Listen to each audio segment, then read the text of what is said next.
gonna get in line and do right. All right, peace and blessings, peace and blessings. Assalamu alaikum, shalom. Welcome, everyone. We are back with episode 3 of this COINTEL breakdown, where we're studying and understanding what is COINTELPRO. What did they do? How did they do it? Why did they do it? And I am back with our awesome co-host, Sister Mayat. Peace and blessings, Queen. How are you? Hello, everyone. I'm doing fine. How are you? I'm doing excellent. Ready to get started in this third part of this COINTELPRO. This thing is growing and growing and growing. Yeah, it's we're gonna be on this for a minute because it's just a lot of information to cover, and I'm having fun with it. So I'm not in a rush. Definitely. I'm not in a rush. Definitely. Most definitely not in a rush at all. And it is so much to learn. It really is. And understanding, one of the key things for me, understanding that the people that they targeted wasn't breaking the law. They was targeting people doing lawful activities. And these FBI COINTELPRO people are the ones that were actually breaking the law. Mm-hmm.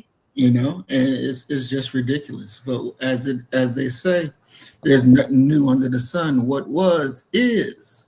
So we can most definitely believe and know that this stuff is still going on right to this very day. Mm-hmm.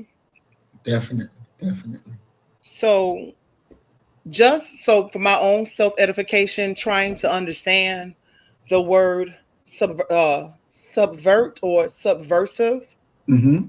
I was doing a little bit of self-research because, I just want to own it, not just go through the series and read with you. I just really want to own it. And one word stood out for me was subversive. And so I went into Copilot. And as a matter of fact, I'm just going to go ahead and quickly share my screen if you don't mind. Okay. And I want to share with you what AI responded to me with, because I typed in the question, how was COINTEL subversive? And this is what it said. COINTELPRO, or the counterintelligence program, was deeply subversive because it operated outside legal boundaries to undermine democratic movements and civil liberties in the United States. And here's how: through covert and illegal tactics. And that's something that you just said. They were committing the illegal activities. The government was committing illegal activities. And it says through surveillance and infiltration.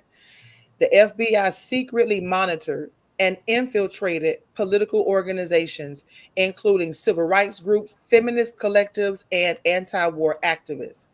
Through psychological warfare, the agents used forged documents, anonymous letters, and planted media stories to sow distrust and paranoia within groups. They disrupted leaders like Martin Luther King Jr. and members of the Black Panther Party.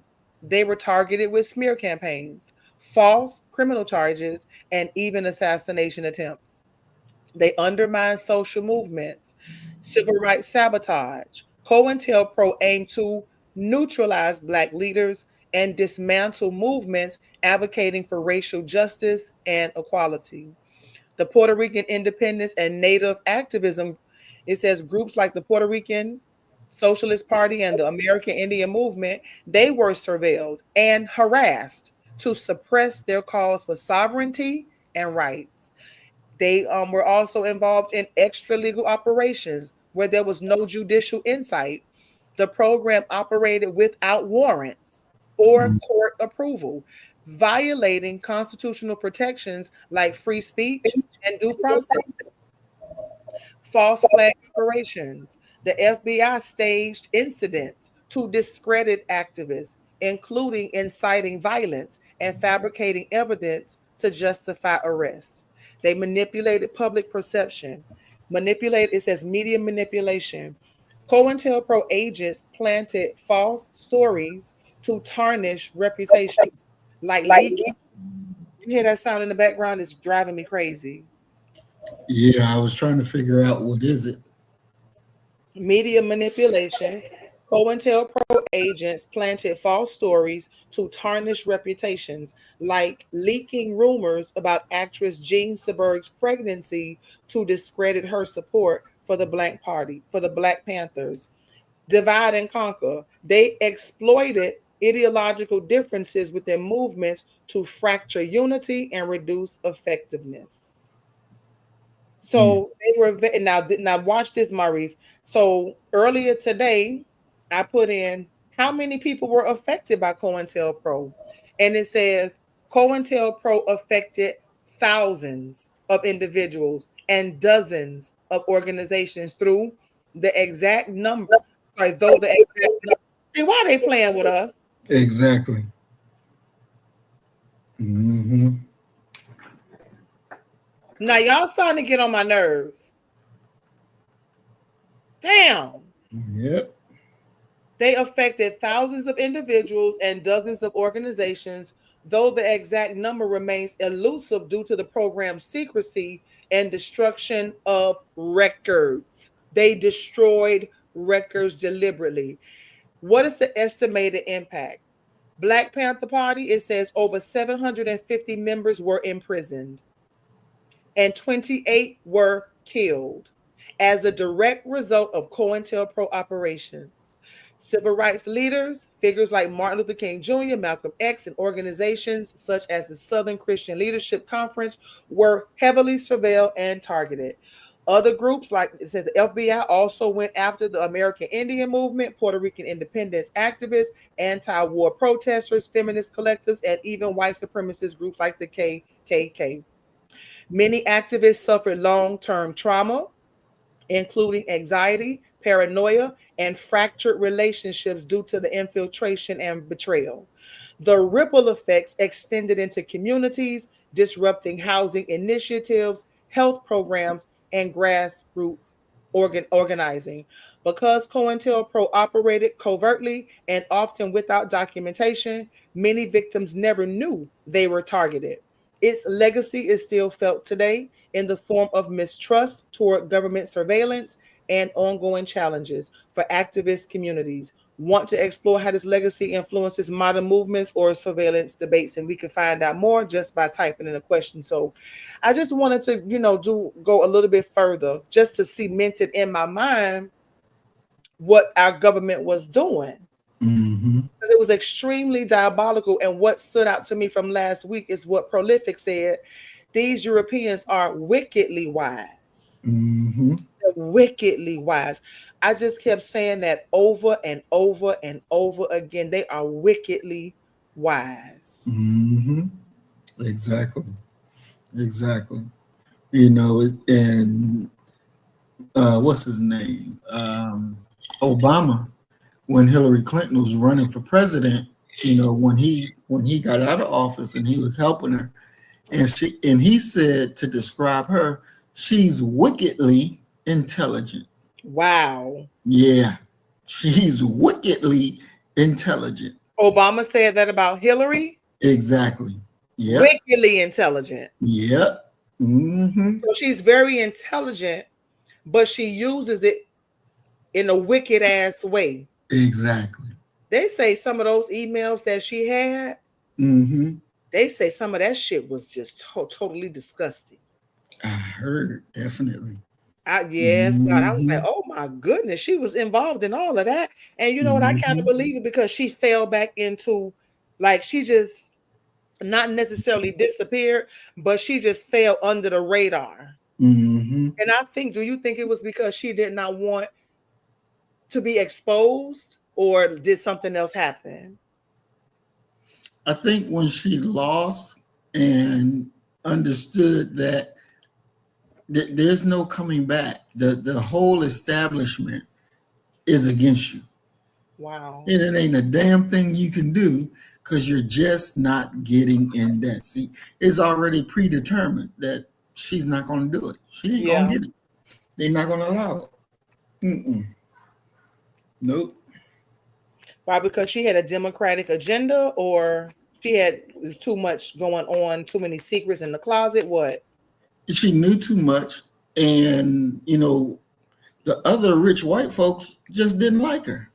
Mm-hmm. They didn't like her, and they wasn't about to give her the crown so that she can make rules and regulations when she has a history of doing shit her own fucking way and being able to say, well, fuck you, I'm going to do it this way. Mm-hmm. They were not going to put that kind of power, allow that kind of power into her hands. Not saying that she was going to be some great star on the side of Black people or any oppressed people, because she wasn't. But she had enough knowledge and understanding that those white men out there who fucked her over and did wrong to her, she was going to repay the turn, because now she's in that position to pay it. So she was going to repay that shit. She never forgot about the embarrassment, the worldly embarrassment that she had to suffer when they threw that Bill Clinton shit out there and it hit the TV. I forgot that. That shit made her look stupid. You mean with Monica Lewinsky? Yeah. Wow. And all them other women's. It was like, how in the hell you gonna trust her? She can't even keep an eye on the first penis, so she can't keep an eye on nobody else's. She can't keep an eye on nobody's money. They didn't. They treaded her through the shit creek, and she was going to repay that. She was going to repay that, most definitely. And they knew it. She had a vengeance, and she was going to execute her vengeance. Really? Oh, most definitely. Well, why would she be embarrassed about Bill cheating? He was cheating with a female. Yeah, he was cheating with a female, but it was on his watch, and she's not going for that. She's not going for that, and that's just not going to work, because now no, you can't. No.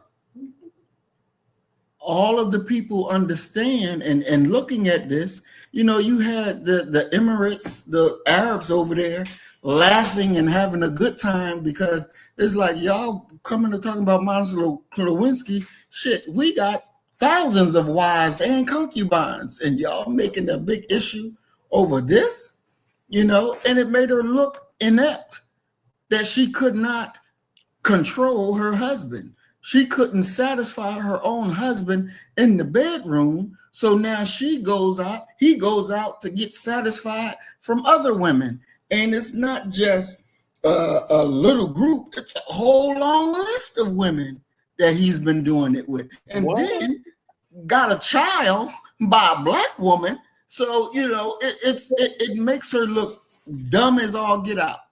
Wait a minute, who got a son by a Black woman? Bill Clinton got a son. No. Now you lying now. No. She got a son. He got a son by a Black woman. Bill Clinton. Bill Clinton. Oh, we never heard about this in the news. Look just like his daddy. Maurice, pull him up. Pull up that mulatto child. Let me get this up. Mm-hmm. So you mean to tell me Bill Clinton had a baby from a Black woman while he was president? While he was governor. While he was a governor. Mm-hmm. Yep. What? Mm-hmm. He was married to Hillary at that time. Exactly. So he's been a womanizer and a cheat. Oh yeah. Yeah. Mm-hmm. Oh, pull up his son. Yep, here we go. Let's see, let me share. Maurice, come on now. I don't believe now. This one here, I don't second guess nothing you really say. But this one right here. Here we go. I am Bill Clinton's son. So does Bill Clinton, does he acknowledge this child? Hell no, he don't acknowledge him. No.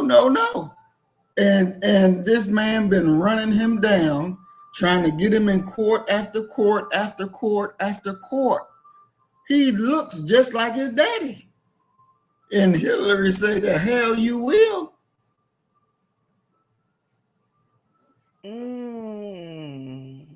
Yep. That's a Black prostitute son says he is Bill Clinton's illegitimate child. Exactly. So the lady was a prostitute? Yep. Yeah. I know somebody who was a pimp, and she had multiple children from her pimp. She was a prostitute. So it's not like it doesn't happen, because it does. Exactly. It And sure prostitutes be getting pregnant. do. Yep. They sure do. Excuse me. They sure do. Wow. Yep. So she didn't have control of Bill Clinton ever since they got married. He been out there doing what he do. But Maurice, that's typically what the white slave master does. Can you imagine him on a plantation with hundreds of female slaves? Oh, he would be in heaven. He would be in heaven. Because they had to pick up the litter. There was nothing that, I mean, if they wanted it, they just go take it. What you gonna do? Exactly. And they got all these little biracial mulatto children walking around. The mistress knew who those children belonged to. Exactly. Yep. And you could look in them children's face and be like, "Oh, child, that's your daddy." Exactly. Oh, that's your daddy.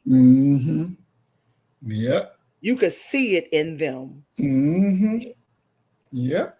Wow. So he won't even acknowledge the fact that this is his son. Nope. Sure Very won't. interesting. Yep. Okay. You do. Big facts. Who is this? Angel Goons, The House, of God, Heaven, Melvin, Show. Lord have mercy. That's a long one. Big facts. All right. So how you want to start today? You want to start out with reading where we left off, or do you want to, because I have a quick video about J. Edgar Hoover's secret love affair with someone who I wanted to share that with you, or you want to watch a quick video on Tyrone Powers? Where you want to go? It's up to you. It's up to you. I'm flexible. Okay. Let me just play the video. And this is the video on J. Edgar Hoover. Let me turn my sound up and let me know if you can hear it. Because remember, we was talking about him being a cross-dresser. Right. When you go online and you look up information about him being homosexual, they try to act like, oh, it's not 100% in, information to say that he actually was, but there was somebody who was saying that he was. But let's just see what's going on. The U.S. Supreme Court actually upheld another court order that actually stripped Frank Costello of his U.S. citizenship. Right. And he was supposed to be deported. But then in 1964, they actually put aside the deportation because of a legal technicality. Right. So how did he get out of getting deported? 73. Yeah, in 73, he had a heart attack and died. Right. So he never got deported. Nope. So did he bribe the Supreme Court somehow? Or? No, what happened was it was an embarrassing situation that happened. Again, they used Sam Giancana, filmed J. Edgar Hoover and his lover. They buried together. Nobody knew J. Edgar Hoover was gay. They threw a gay party in Chicago to set him up. They had all these pictures. So they had so much stuff. I mean, I'm going to tell you something you won't believe. Sinatra, when he was protecting all the actors that they were going after being communists and all that, and I have a copy of a 123-page dossier from the FBI, and mine is not marked up in black with lines that they normally send you when it becomes, public domain. So my new book, which I'll deliver you personally, they asked me to write a book. You know what the name of the book is? What's that? Sinatra, the Mob, and Me. I'm disclosing more now in this next book than I did in this book. But I figured I got no lawsuits. The Kennedy family didn't come. The grandchildren, nobody came. So now what I'm going to say to you now is Sinatra was getting so much heat from the FBI He made a deal with J. Edgar Hoover. He wrote a note to an agent. He's get this to J. Edgar Hoover. Not knowing J. Edgar Hoover was answering to Frank Costello on a daily basis. Wow. And the note said, if you want my cooperation, I'm willing to work with you, but take the heat off of me. He got the note, and he sent it right to Costello. That's when they had a meeting. They brought everybody in. They brought Sinatra to Chicago, and Accardo bitch smacked him right then and there. They called him a rat. They spit at him. They did everything to him to degrade him. And they said, from now on, you sing for us and nobody else, not the FBI. And the day you stop singing is the day you will die. That's why even at the end, it makes such clarity. And everybody's saying to me, why is he still singing with monitors? And because he was still packing the casinos that they owned. He didn't want to do it. He had to do it. Yeah, agree. Okay, that's the commercial coming on. But basically, this guy here is, hold on, I'm sorry. This guy here is talking about how Hoover was gay, got caught up in a gay party. They got video footage and pictures, and now they try to say he wasn't. And we can, like, when I first came out of Christianity and I was developing in my consciousness, Maurice, I saw some of those pictures. I'm telling you, I saw him in bikinis. I saw him in some of his cross-dressing photos. But now when you try to bring it up, it's hard to find it. But I've seen it with my eyes. So while he's surveilling other people, he's also being surveilled. But there are images of him being a whole goddamn cross-dresser. And they say he was a homosexual. Wow. Wow. So although he had other people by the balls, the mom had his ass by the balls. Wow. They all corrupt. Yeah. That's just a part of their nature. It's a part of their nature. They say he went everywhere with his lover, and they even buried next to each other. Damn. I wouldn't put it past them because a lot of those people, that's their lifestyle. Exactly. That is their lifestyle. All right, so let's get to the next thing. Because I asked you, did you know COINTELPRO? I mean, did you know Tyrone Powers? We're going to break this up into small segments. We'll stop, here and there and give some commentary. And then we'll move on with our reading. Tell me when you're ready. Okay. Ready. Okay, Tyrone. This is Tyrone Powers, COINTELPRO, Past and Present, Part 1. This was 1997. I saw this video years ago because I told you, like, when I was coming out of Christianity, I kept my head in the book, in the video, at a lecture, traveling, just trying to get all the information that I could. And I saw this video many years ago, and I never forgot it. So when we started reading on COINTELPRO, it sparked back in my memory, and thank God the video is still online.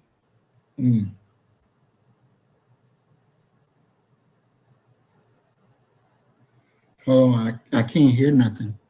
It should be. Hold on. This should be coming on. Just hold on. Oh, okay.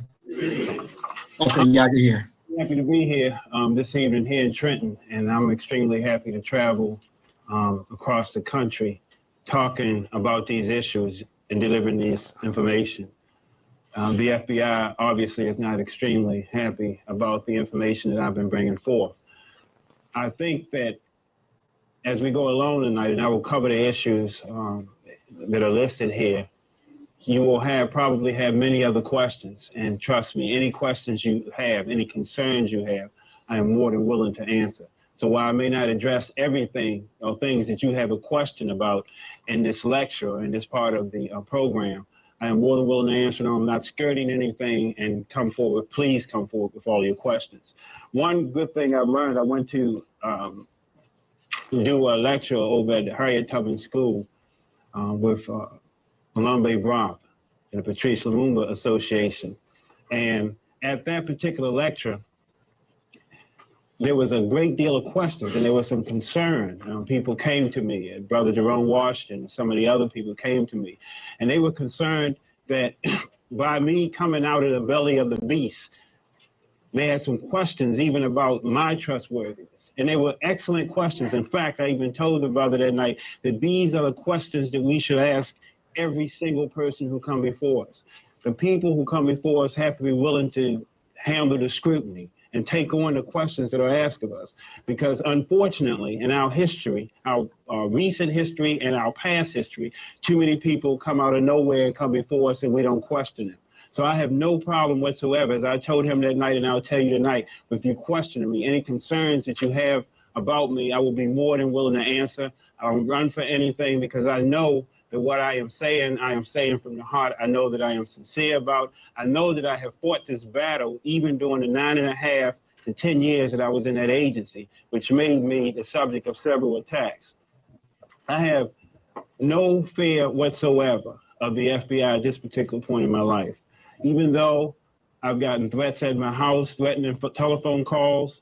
My daughter, who is 13 years old, wrote an essay that the school sent back home to me, talking about the fears that she has because of the threatening phone calls. And she's afraid that I'll go away and won't come back home. And I didn't even know she was writing this until one of the teachers sent it back home to me and saying, these are the fears that your daughter has. But that same daughter told me when we were discussing this, as I began to travel around the country one time, she said that, you know, at times I am afraid of losing my father, but at other times, if I know that if you don't go out and speak up, then I really don't have a father at all anyway.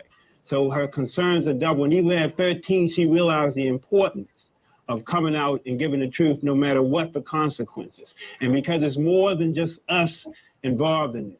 The consequences for me, certainly, and I can get into them more so later, have been pretty devastating. I mean, they raided the house of my mother and sister. This is during the time that I was with the agency, but speaking out and writing letters to the newspapers with a warrant. At the time they raided the house, they had a warrant for my deceased brother. They knew he was deceased because he had died in 1987 in police custody. And they had did a civil rights investigation at the time, so they had him listed as deceased. But they raided the house and said, we have a warrant for your deceased brother for a probation violation. They didn't show up at the probation officer's house. Now, I wasn't there.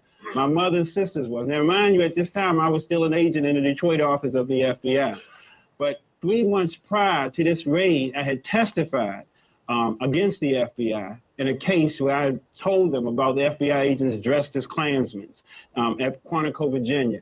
FBI agents failing to investigate civil rights cases and other things. I testified about this, and this was their warning back to me, because one of the philosophies of the FBI that we need to learn more and more is that if we can't get to you, in fact, it is not always easy, or it's not always the right choice for them to get to you, because then it becomes too obvious, and we will attack what you love the most. And the pressure that we put on what you love the most, be it your mother, father, sister, brother, child, daughter, dog, whatever you love the most, the pressure we put on them will make you back up. But I knew this philosophy. So even after they did the raid, I asked my sister to produce identification as if she could have been a deceased black man. She was to have surgery the next day. Canvassed the block, surrounded the house, and then called me immediately afterward in Detroit and said, listen, we made a mistake this morning. We raided your mother and sister's home. Now, if you want us to, we will go back out there and apologize. And this wasn't a warning, this was a threat. And I know the system. Okay, let's stop right there for a minute.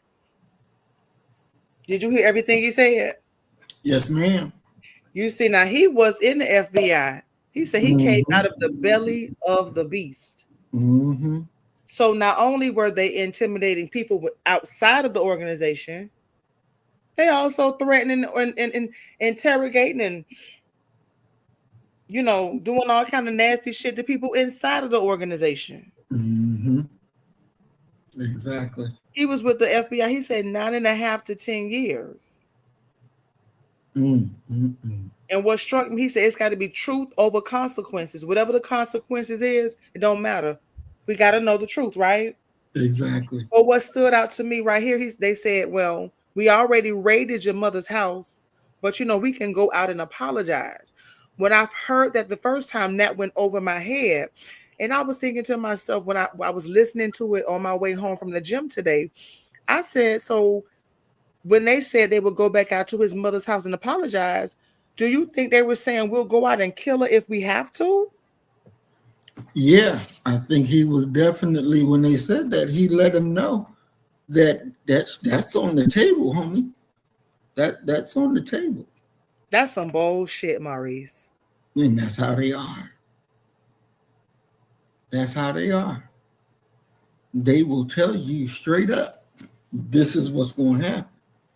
Now you better submit or else. Oh yeah.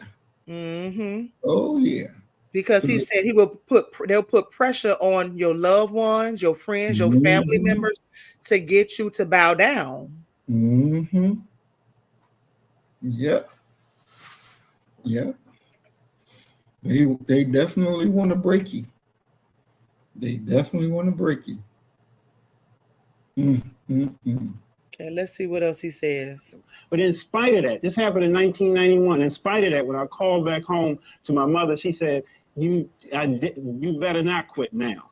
She said, you can leave that agency when you want to, but you won't leave now. Because if you leave now, they have done exactly what they wanted to do. They have brought pressure on us that they couldn't bring on you, and that have caused you to leave this particular agency. So I stayed until 1994, still causing them problems, still gathering information and still taking it out, and still withstanding their attacks, simply because at my mother's urging, I was not going to let them keep me running. Or as Ralph Ellison says in The Invisible Man, the whole concept of the system is to keep the nigga running.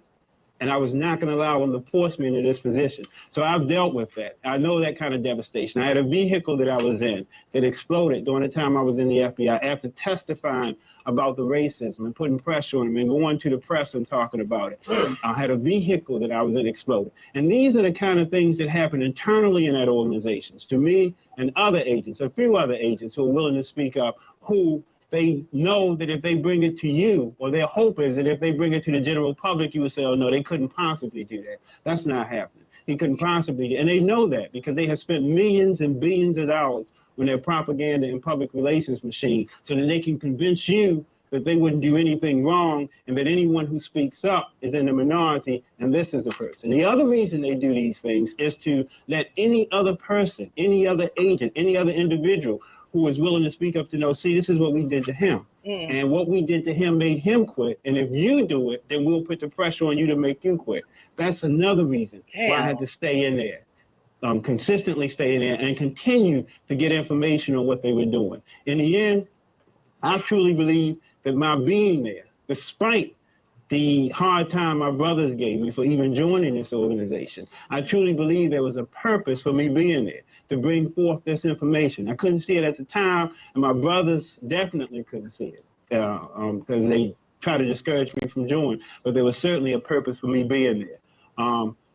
I know and I suspect that almost everywhere I go, and it's not a matter of paranoia, it's just that I've been with this agency 9.5 years and I know how they work, that there are individuals in every audience, everywhere you go, who have the position or the job of reporting back to the FBI. Now, you have to understand, the FBI have recruited, since in the entire history, thousands of individuals to come back and report information to the FBI. They can entice you with anything. They entice you with money. For some people, that'll work. For other people, they entice you because you're having some kind of extramarital affair or relationship, and you will bring them information to keep them silent. They entice you because they have pictures and information on you, or with IRS tax reports. They entice you also. It has not been difficult for them to recruit individuals in the black community, even in organizations that are fighting for righteous causes, for them to report on other blacks. They did it during the 60s when the racism was blatant, and they're continuing to do it into the 90s, and now these people who would report feel even more justified now because it's not as blatant as it was in the 60s.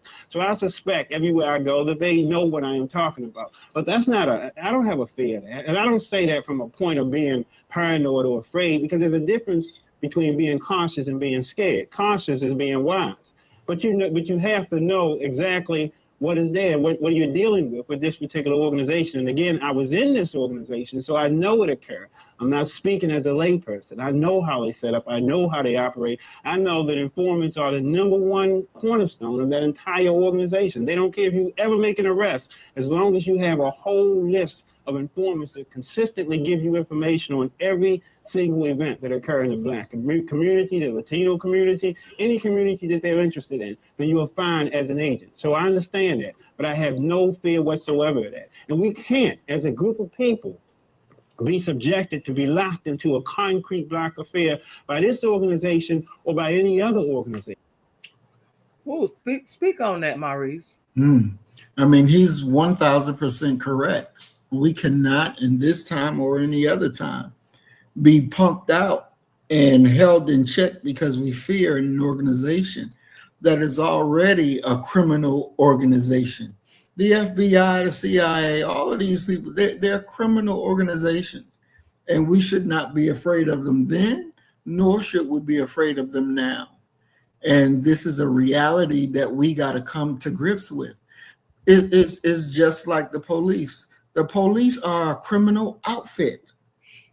They are criminals. They are the biggest liars that they are. Every time something come out their mouth, 90% of it is a damn lie. They can't write a report and tell the truth.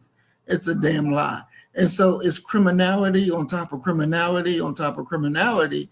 And they use their badges as some real form of authority, and people punk out. And I don't want to get involved. I don't want to say this. I don't want to say that. But the reality is you have to. You have to. So I don't know. I haven't read his book or anything like that, but I do understand he was speaking out against the racism that he faced in the FBI, you know, the things that they were doing to him and to others that were illegal. And, you know, for us to believe or to think or to allow others to put in our mind that these organizations are not racist organizations is just a flat out lie. From the everyday regular police all the way up to the FBI, Secret Service, CIA, all of them are racist organizations that don't like us, even though you'll find members of us there, but it don't mean that they have an affinity to us.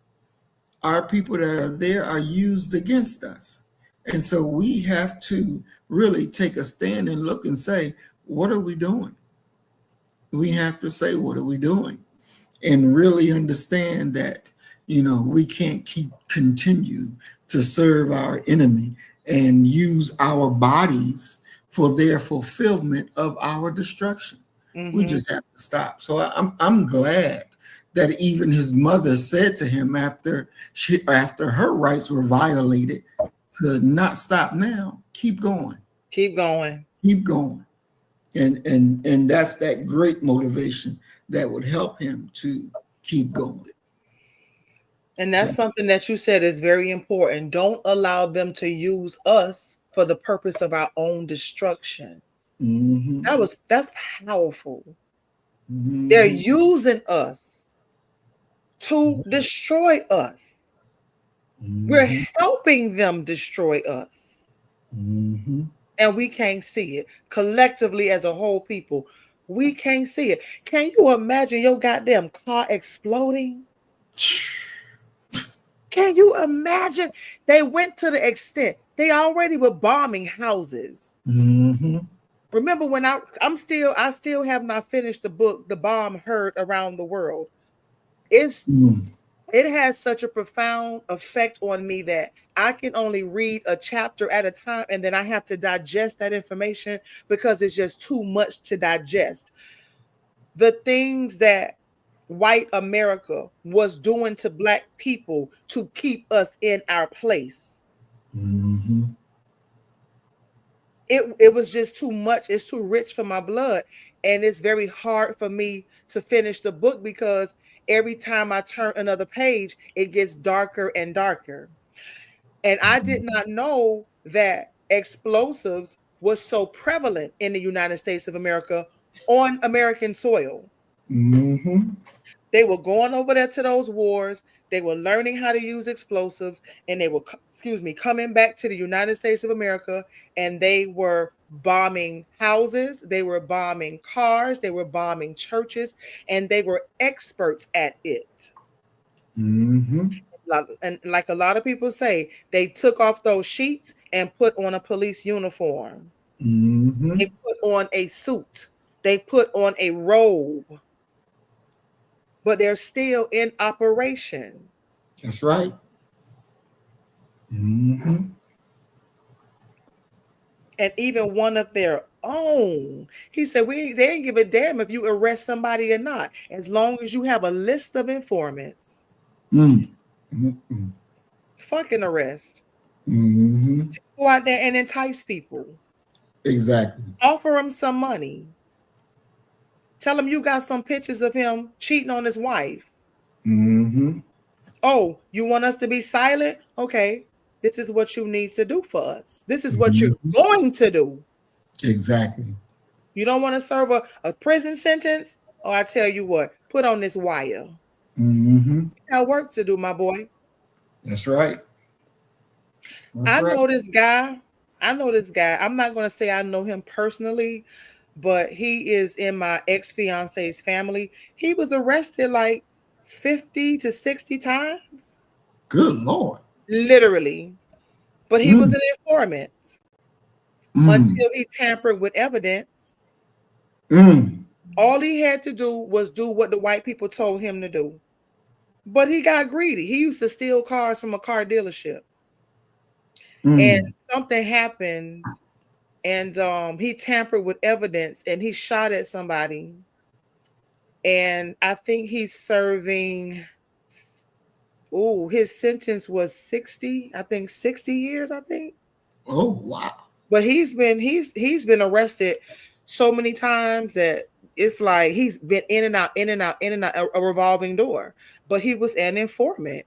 So him committing crimes was nothing until he did the ultimate crime, and now he'll be coming out in a body bag. Mm. So I said all that to say you can work with them as an informant, but that's not going to protect you in the long run. They look at Martin Luther King; his ass is dead. That's right. They still gonna do what they do. That's right. Mm-hmm. You help them, but okay, you're gonna catch this sentence. Because when they finish with you, they finish with you. And just like Maurice Muhammad said, we cannot allow them to use us to destroy us. Mm-hmm. We can't do it. Exactly. All right. So that was just a little intro before we start our reading. You got some commentary before we start? No, that was right on point. That was definitely right on point. And I see that our brother Tyrone Powell is still living. Mm-hmm. I think so. He is. Mm-hmm. Yeah. Yeah. Maurice, if you were an FBI agent and you were experiencing the Tyrone Powell's effect, if they told you, oh, okay, we already raided your mama's house. Now you know we raided your mama's house because you heard it, you saw it, she called you, you know. And we can go back out there and apologize if you want us to. Code for if we go back out there, we're gonna kill her. Mm-hmm. What's your response? That's a good question. I think my immediate response would be to go hands-on. And that's just, because you're threatening my mom to my face. To my face. Mm-hmm. And so that would definitely cause me to put my hands on you very quickly. Then, and I'm quite sure once everybody break it up and, I would leave, I would definitely try to get my family into a safe place, get them off grid or something. Mm-hmm. Because definitely these motherfuckers will kill all of them and then come for me last. Yeah. And so it is best to be able to put them away. If you can't put them away, then you have a hard decision to make. You either gonna stop and leave the shit alone, or your family about to be slaughtered. And I believe most people would stop. I really do. I believe most people would stop because they don't want their families to be slaughtered. But this is what they do. There's Jackson is her name. She was a former IRS agent, and she has some authority in the IRS. Black woman, Pearl Jackson. I think that was her name. Pearl is her name, Pearl Jackson. And she went to this lecture one day about the IRS. And the speaker was saying that the IRS is not supposed to be collecting taxes from taxpayers, that was against the Constitution. So she said she went back and she went through her IRS books to find, where it was lawful. And she said she could not find it. So she started telling people the IRS is a corrupt organization. You don't need to be paying taxes. It is really, unlawful for you to be paying your taxes. So then they targeted her because she started growing stature and pointing fingers at the IRS. So they targeted her. They raided her house with the SWAT team and everything, and she ain't had no gun or no nothing. Her family members, no gun, no nothing. And threw her black ass in jail, I think for like maybe 8 years or something like that. Forget the time. Yeah, but they stuck her ass in jail and worked on her and her family and pressured her, hey, stop doing that, stop doing that, stop doing that. Her family, husband, it broke them. When she finally got out of jail, and she's still speaking now, but she ain't telling motherfuckers don't pay your taxes. She ain't telling motherfuckers don't fuck with the IRS. Mm-hmm. She telling motherfuckers, look, you just better go ahead and handle your business, or else you gonna get what happened to me gonna happen to you. Exactly. So they took her and broke her, and now she's not speaking like she was prior to going to jail. And for her as a woman, and I can understand it. I don't have no issue with her changing her stance because she wants to live and she wants her family to live. Look, when they bust in them houses, them guns was in their children's faces, and I'm sure her husband felt helpless because it wasn't a damn thing that he could do. And so, for her to come out now and she's changed her tune. She's not advocating for nobody to not pay your taxes. She's not advocating that the IRS is a illegal organization, that it's a criminal organization. She ain't singing that tune because they gave her an offer that she had to come to reality with. That, we will kill you and we will kill your whole goddamn family. Your whole family. And this is what they do. This is what they do. This is what they do. This is the devil. This is the devil. So, Maurice, you said that you would try to get your family off grid. They wouldn't know where you are if they watching you. What do they not know? Do you think you could safely get your family off grid and they not know? I think it really depends. But see, the thing is, by him being an FBI agent, he knows a lot of what they already know. Mm-hmm. So he knows their capabilities. He knows what they can do, this, that, and the other thing. So I would expect that he should be able to do something. Mm-hmm. Because when I was in the military, I knew what the military can do and can't do. Okay. So I knew enough to be able to move in ways that they would not be able to do what they wanted to do if it was coming me against them. So, I'm quite sure he did know something. But looking at it from today's perspective, in today's time, not back in 1996 time, because they are way far advanced now, way far advanced. Yeah. And so I don't believe at this point that you'll be able to successfully get off grid, especially if you're the type of person that you've been taking the vaccines and is a tracker. Oh, tracker. they gonna know where the hell you at. They gonna know what you're doing. Are you serious? Them to implant that into you. Most Are definitely. you serious? 1000%. So it does have technology inside of it where they could track you. Exactly. Mm-hmm. Damn. Yep. This is what it is. So for those people who did not get vaccinated, do you think that they found other ways to get it inside of those individuals? Most definitely. Like what? Most definitely.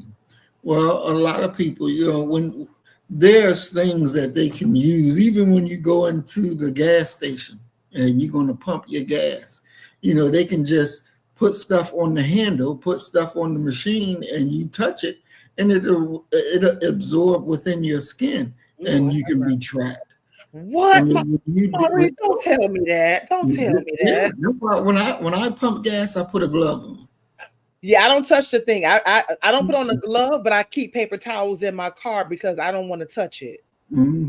Yeah, I put on a nice glove and then touch it. I'm not touching that stuff with my hands. Yeah, I don't touch it either. Not doing that. Not doing it at all, because those things are real and they will be able to track you. Whoa. And not to mention the cell phone. Oh. Because I was talking to somebody today and Siri was like, I didn't hear you. Could you say that again? I'm like, girl, I'm not even talking to you. Exactly. Always listening. Always. Yeah. Always listening. Knowing exactly how you are, how you thinking, how you planning, how you plotting. They'll help you with it. Always. So with the technology that we have today, they don't have to work real hard to get information on us. We willingly provide it through social media, through our cell phone text messages, because they can pull up every text message we ever sent. Exactly. Every text message, everything, every email that we delete, they have access to it. Exactly. So now they're just gathering information from us through devices like computers and cell phones and tablets and emails, just compiling it to get access to it if we ever come under, some type of legal situation. They have access to it. Exactly. Yep, they sure do. Yep. That is the reality. Ain't no ifs, ands, and buts about it. That is the reality. Damn. Cameras on the street. Yep. Who was that? No. That wasn't you.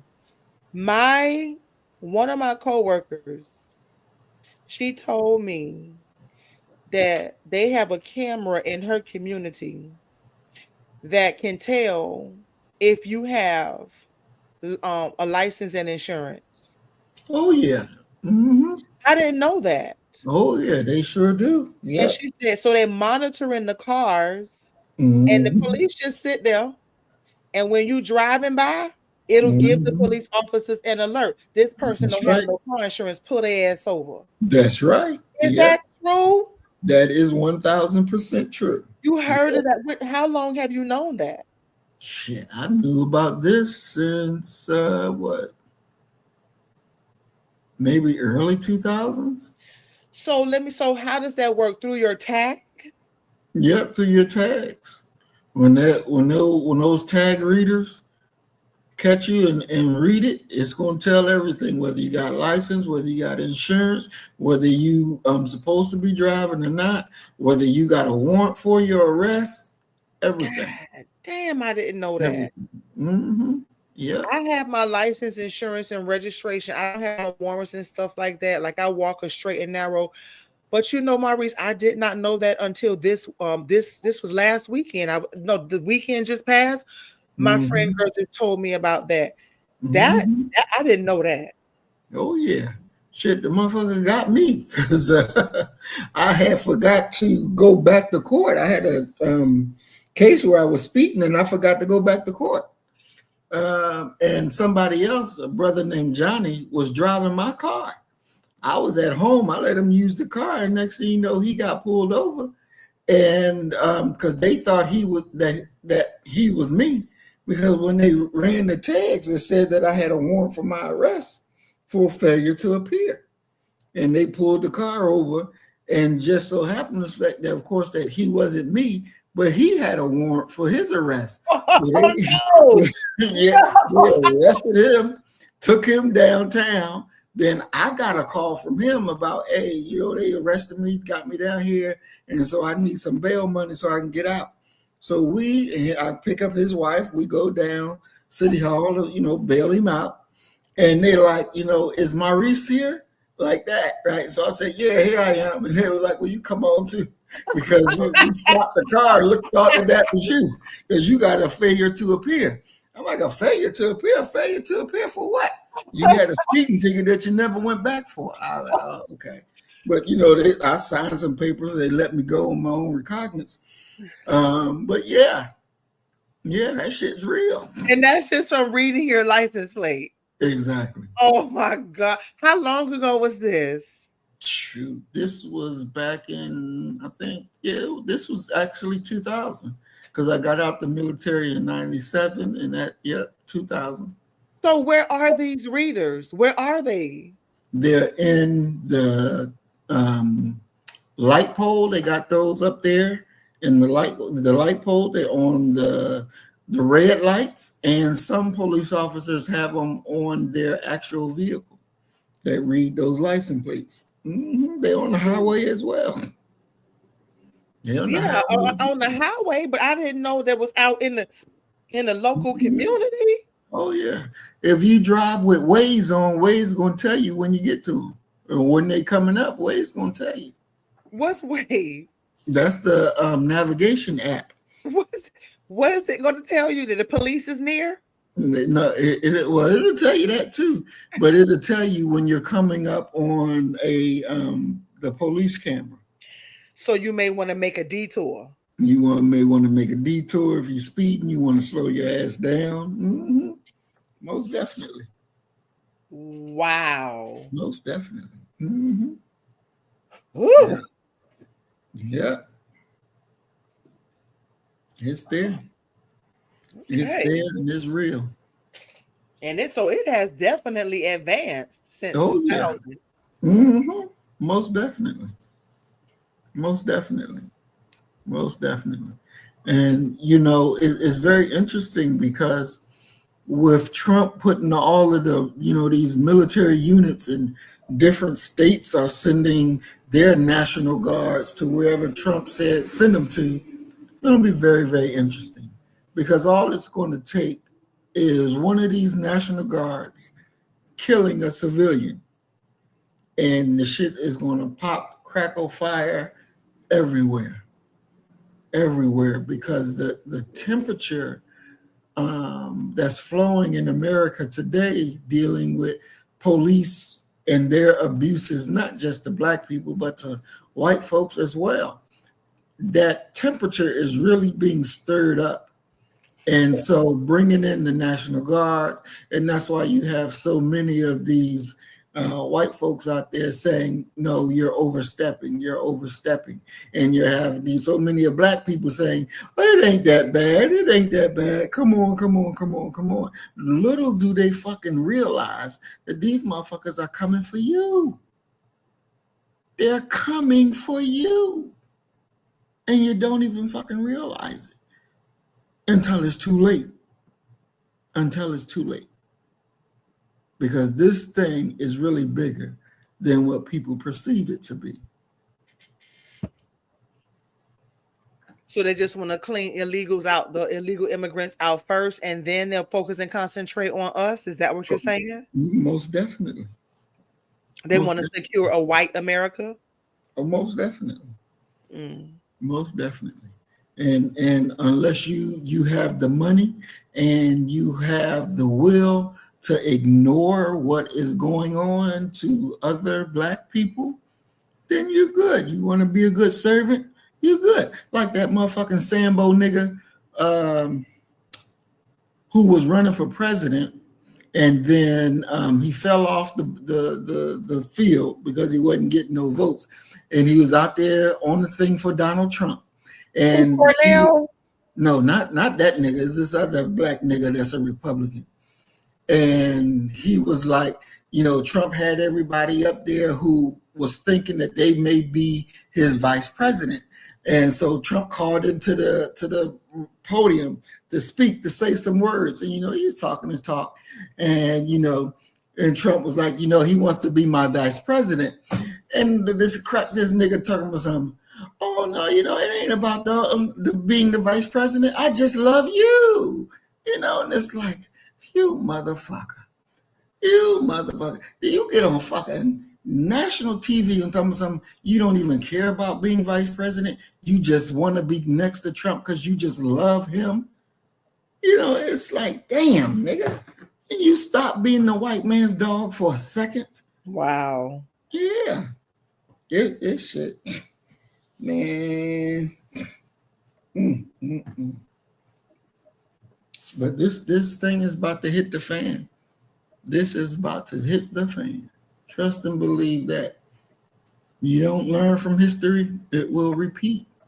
It will repeat itself. Mm-hmm. The first person to die in the American Revolution was a black man, Christopher Attucks. He was shot and killed by the British as they were being the police, their soldiers. We about to repeat that shit all over again. It's about to happen all over again. Watch and see. So before we start reading COINTELPRO, why is Trump sending out the National Guard? What's the issue with that? See, he used the guys to say that it's crime. We're out there. We're going to protect people because crime is running too rampant. You know, if you commit murder, we're going to give you the death penalty. All of the stuff that he's talking. When in, you know, certain cases, crime has went down. You're not going to stop crime with putting National Guard people out there, increasing the police out there. You have to take away the reason why the crime is being committed in the first place. Mm-hmm. And those issues are not being addressed. So you want to be hard-handed. You want to prove that you're more law and order than anybody. So now you're going to send the National Guard. You're sending the military to do a policing where the shit's not going to work. Mm-hmm. It's not going to work. Because one thing, a lot of these, and I'm saying criminals, and I'm not just saying black people, I'm saying all criminals. Them motherfuckers ain't scared to shoot back. They're not afraid to shoot back. We should never forget that it wasn't that many years ago where the KKK motherfuckers went out and robbed banks and got away with certain amount of millions of dollars and spread that money through to other white hate groups to get themselves up on arms and shit like that. Why? Because they were knowing that a day coming that they're going to have to fight the U.S. government. The Klan? Yes. The Klan, the skinheads, all of them motherfuckers, they got together and when them people robbed that bank, they start sending that money to people who had that same type of mentality. Damn. That same type of mentality. And when those two that robbed the bank finally got caught, they was like, where the money at? Shit, the money gone. We don't. They got a little bit of the money back, but they had already put that money out to so many different organizations. And them white crackers, they went out there and they started buying their guns, buying their bullets, and stacking up. But Maurice, you know what just came into my head? Mm-hmm. A lot of the people in government and so a lot of law enforcement, they were Klan members. Mm-hmm. So why are we reading that they wanted to get rid of the Klan, but they are Klan? How does that work? That's nothing more than a military tactic. That's more subversion. They want to plant a false idea in your head to get you from seeing what the reality really is. They're going to say, yeah, we're going to destroy the Klan. We're going to do. That's just words. That's all that is. That's just words that they're using words to soothe Black people to make them think that this group of white folks is different. That's all it is. It's a trick. It is a trick. And we have to always be mindful. That's all it is. It's a trick. If they wanted to get rid of the hate groups, they could have been done that. But there's not no interest in them to get rid of no hate groups. Now, when they killed Randy Weaver and had that issue up there, that began a turn from them getting along and saying, okay, we can be buddies and friends on certain issues to now, no, nigga, you my enemy. And I'm going to strike back at you because of what you did. We know you the enemy.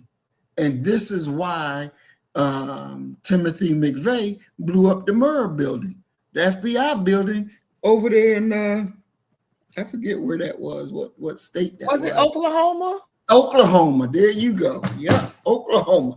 Wait a minute, what was that? Wait a minute now. You just too rich for my blood. That was an FBI building he blew up? Yes. Yes.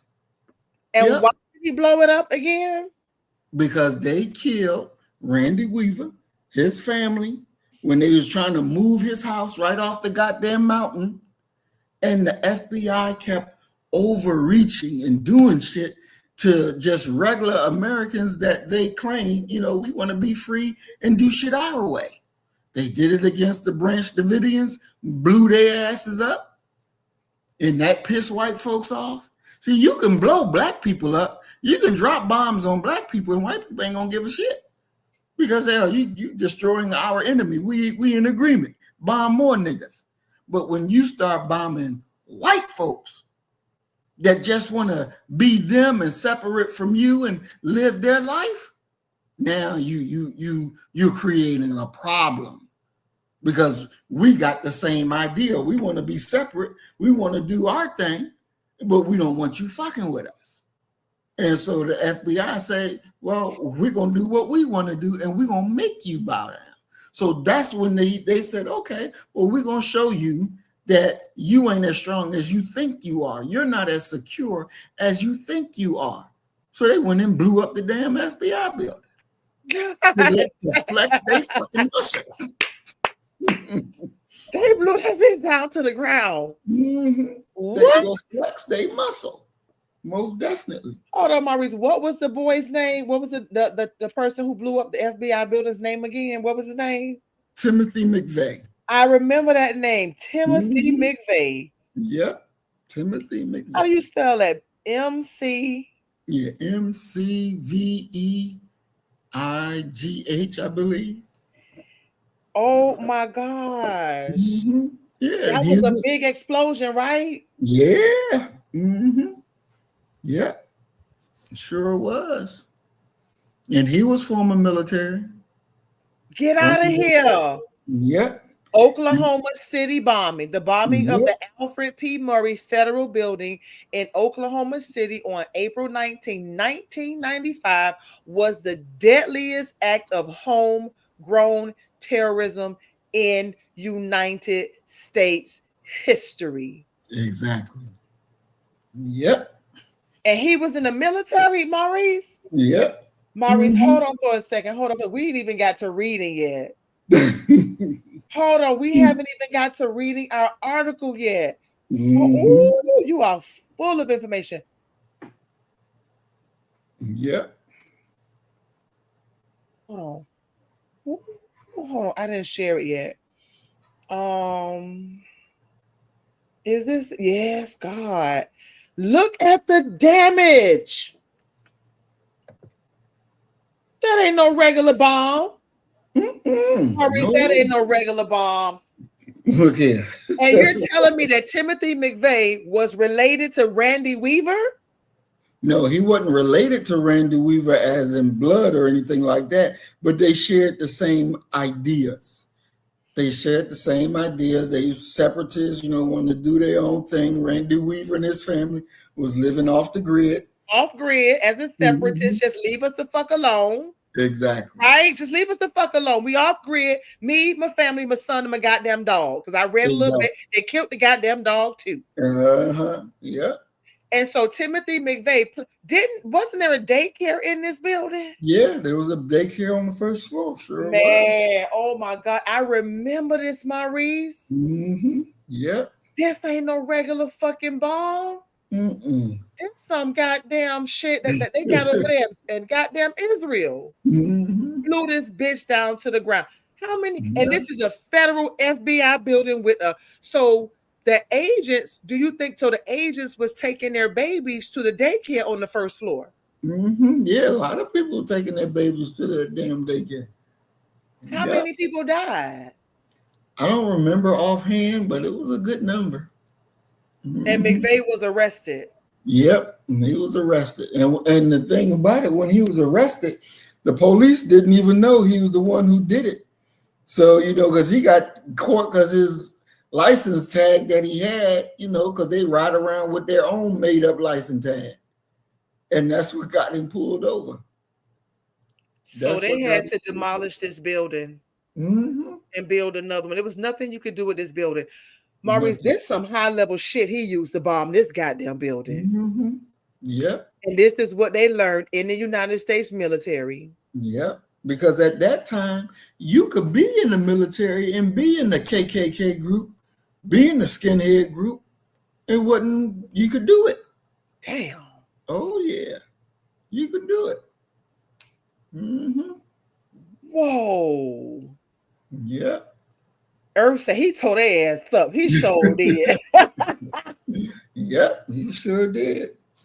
And it says, so Randy Weaver, the survivor of the deadly Ruby Ridge standoff, he died in May 2022 at the age of 74. His death was announced by his daughter, Sarah Weaver, on Facebook. The standoff in 1992 resulted in the deaths of Weaver's wife and son and the United States Marshal, and made Weaver a figure for anti-government extremists. Weaver was later convicted of failure to appear in court and received a prison sentence.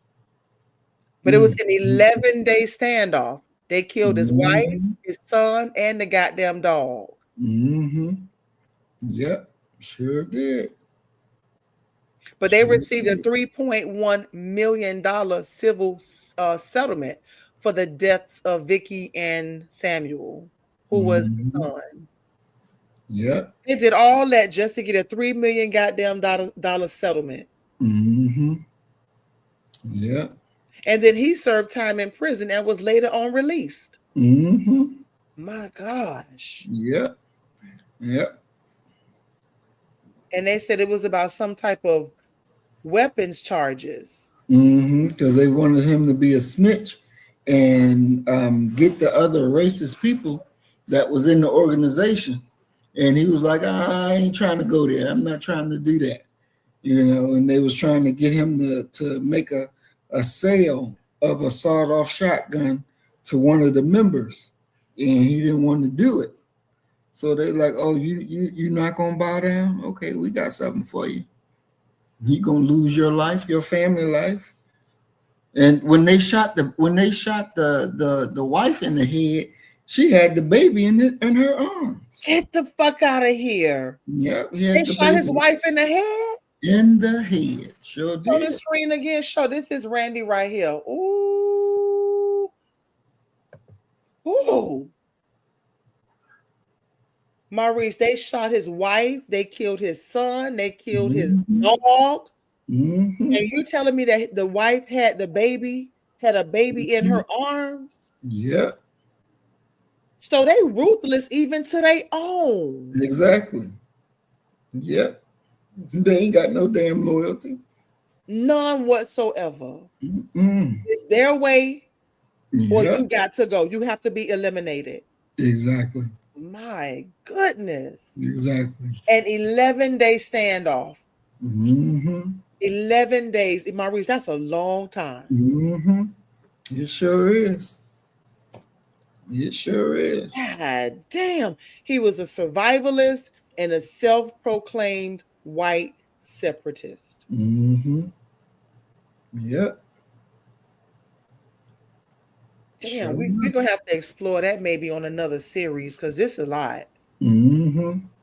Oh yeah. So He's still alive. No, he died in 20. He just recently died in 2022. Mm-hmm. Yeah, it's a whole list of them people. It's a whole list of them that stood up and did their little thing, stood against the government and all that. And them damn crackers got them heads blown right off. So the white supremacists and the government, oh yeah, they looking for they showdown. They looking for their showdown. So Timothy McVeigh got some get back. Mm-hmm. Blew their ass up. Mm-hmm. I want to know how many people died in the Ruby Ridge standoff. Let me see. How many people died in the Ruby Ridge? No, Ruby Ridge, not Ruby Ridge standoff. No, what's it called? What was the explosion called? At the Murrah building. Let me see. The Oklahoma bombing. So Timothy McVeigh was responsible for killing 168 people in the Oklahoma City bombing on April 19, 1995, when he detonated a truck bomb at the Alfred P. Murrah Federal Building. In addition to the deaths, more than 680 people were injured in the attack. Mm-hmm. Yeah. 168 people with 680 injuries, including children. Mm-hmm. Yep. When they first put the news out there and they were talking about who was responsible, they tried to blame the Nation of Islam. For what? This FBI building? Yeah. They actually stuck a drawing of a black man with a bow tie and said, this is the person that we believe responsible for the bombing. And it's like, what? Yeah. They was trying to blame it on the Nation of Islam. Mm-hmm. Yeah. Now it says he killed. There were 19 children that died. Most of them were in the daycare center. Mm-hmm. He killed 19 children. Yeah. The youngest victim was only 4 months old. Mm. In addition to the 19 children who died, 219 children lost at least one parent and 30 children were orphaned by the bombing. Mm. I wonder how many black children was in that building. It was some in there because I remember seeing it on the news, seeing the children faces on the news. Angel Goons says, and I'm right here in Oklahoma City. Oklahoma, so I know and believe that the Oklahoma City bombing was done by the government also. Damn. Woo. Mm-hmm. Wow. Maurice, that's a lot. It is. It really is. And they wanted to put it on the Nation of Islam. Mm-hmm. Yep. Sure did. All right, so let's get to our reading. Okay. You know where we're going to start? It says page 27. If you look to the bottom of the page, it says page 27, and we're going to start at the we're going to start on paragraph. Just go where it says spreading black propaganda. Go down to the paragraph where it says organizations can sometimes be crippled. The second to the last paragraph on page 27. Okay. All right, got it. Maurice, I have a headache. You just made my head hurt.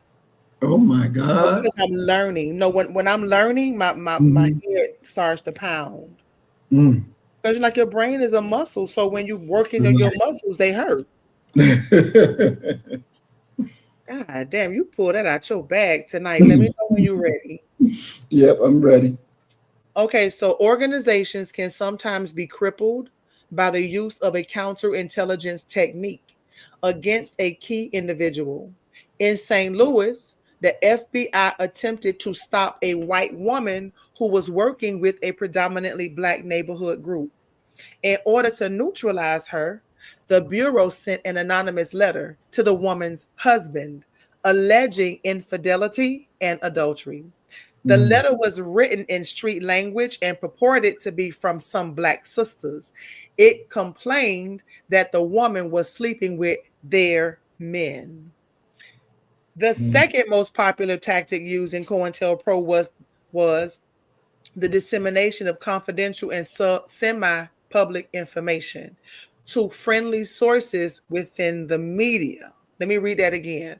The second most popular tactic used in COINTELPRO was the dissemination of confidential and semi-public information to friendly sources within the media. As the final report of the Senate Select Committee on Intelligence points out, the FBI for years had developed a media liaison program that allowed them to use journalists as intelligence sources and as active agents in distributing FBI black propaganda. The purpose of this type of action was to embarrass and therefore affect the political power of key movement activists. The most notorious examples of this were in connection with the Bureau's attempts to discredit and even blackmail Dr. Martin Luther King, through the use of tapes made of Dr. King's private life. At one point, Senate investigators found that the FBI had gone so far as to even suggest to Dr. King that he should commit suicide. I'm just going to say suicide several weeks before he was to travel to Stockholm and receive the Nobel Peace Prize. Official FBI records show that this blackmail black propaganda operation was used by the FBI in 20% of all COINTELPRO actions. Information was also provided to local authorities and other federal agencies in hopes of having people arrested or harassed. The FBI used this tactic in 1967 to have black leaders in one unidentified town arrested and rearrested on minor local charges until they could no longer meet bail. The FBI then congratulated itself because there were no riots in the town that summer. Now that's bullshit. We're just gonna keep arresting you for some of the most dumbest ass shit until you have no more fucking money. You're gonna run out of goddamn money paying bail. Exactly. And you're gonna just sit your ass right here and then you're gonna stop. You're going to stop. Because you're not gonna have a dime to fight anymore. Just arrest you and rearrest you over and over and over again until you have no more money for bail. And the judge not even saying nothing. What kind of fucking charge is this? Exactly. Where's the goddamn lawyers? Just in and out of fucking revolving door over some minor ass shit. Just like those black codes. Remember the black codes? Oh, yeah. You spit on the ground, we're going to arrest your ass. You make it so that we can't get a job. And when we don't have a job, you arrest us for being unemployed. You don't get your ass off the sidewalk and take off your hat and bow and shit, say, hello, or some shit like that to a white person. Go your ass to jail. Just dumb shit. Exactly. Yep. This some bullshit. That's what it is. But this is how they conduct their war on us. This is how they conduct their war on us. Very strategic, very simple, getting you arrested over and over again. You keep paying this bail money, soon enough, you're going to run out of money. and then your ass is stuck right in jail. Damn. Mm-hmm. And like you said, it's just to break you. Yep. They want to break you. Mm-hmm. And when you said that, I thought about the process of buck breaking, taking you out there in that Caribbean and sexually assaulting a human being just to break their goddamn spirit. And do you know that some African nations I've read have taken on that practice? When they raid a village, they rape the men. What? That is what was being done to African people. I saw a video many years ago because Africa is always experiencing civil wars. You Right. have those, I don't know what they call them, but those rebels that go into the villages and they wreak havoc on the village people. And when they subdue the men, they also rape them. They learn that from white people because it's a form of humiliation and submission because that's not natural to them. Right. So when they raid your village and they sexually insult you like that, that's you are now a goddamn embarrassment. Exactly. How do you get up off the ground in the dirt and be a man after that? Yeah, I saw a video on that years ago, at least 15 years ago. I watched a video on that. I was thoroughly disgusted that African people had stooped to that goddamn level. And quiet as it's kept, you have a lot of civil wars breaking out in Africa where people are not safe. They're just not safe. It's not a good time to be going over there. Maurice, we're going to get back to the reading, but I forgot what channel I was watching. But this individual, they were doing a video on Dr. Umar Johnson. And one of the guys was giving some commentary about Africa because, Dr. Umar, he goes back and forth to Africa. And this individual, he went to Africa, he settled there, but he went with a political mindset. And trying to get people to understand that you need to change your government so you can change the way y'all live, because these motherfuckers living in a lap of luxury while y'all over here suffering and struggling and shit, living in poverty, right? Them goddamn African leaders, they deported him back to America, but before they deported him, they took every fucking thing he had. What? All his shit and kicked his motherfucking ass out of Africa. And I asked in the chat, which country deported you? But the person whose channel it was, they kept skipping over my comments, going to other who were members of that channel. I'm not gonna join your goddamn channel and pay $5 a month for a fucking question to be answered. Exactly. Fuck that. Damn. Yeah, he say they kicked his ass out of Africa and took all his shit. And I've heard that before. We've seen videos they took the people's house and sent their ass packing back over here to America. So people better be careful when they're talking about move to Africa, move to Africa, move to Africa. I'm just not here for it. Where are we?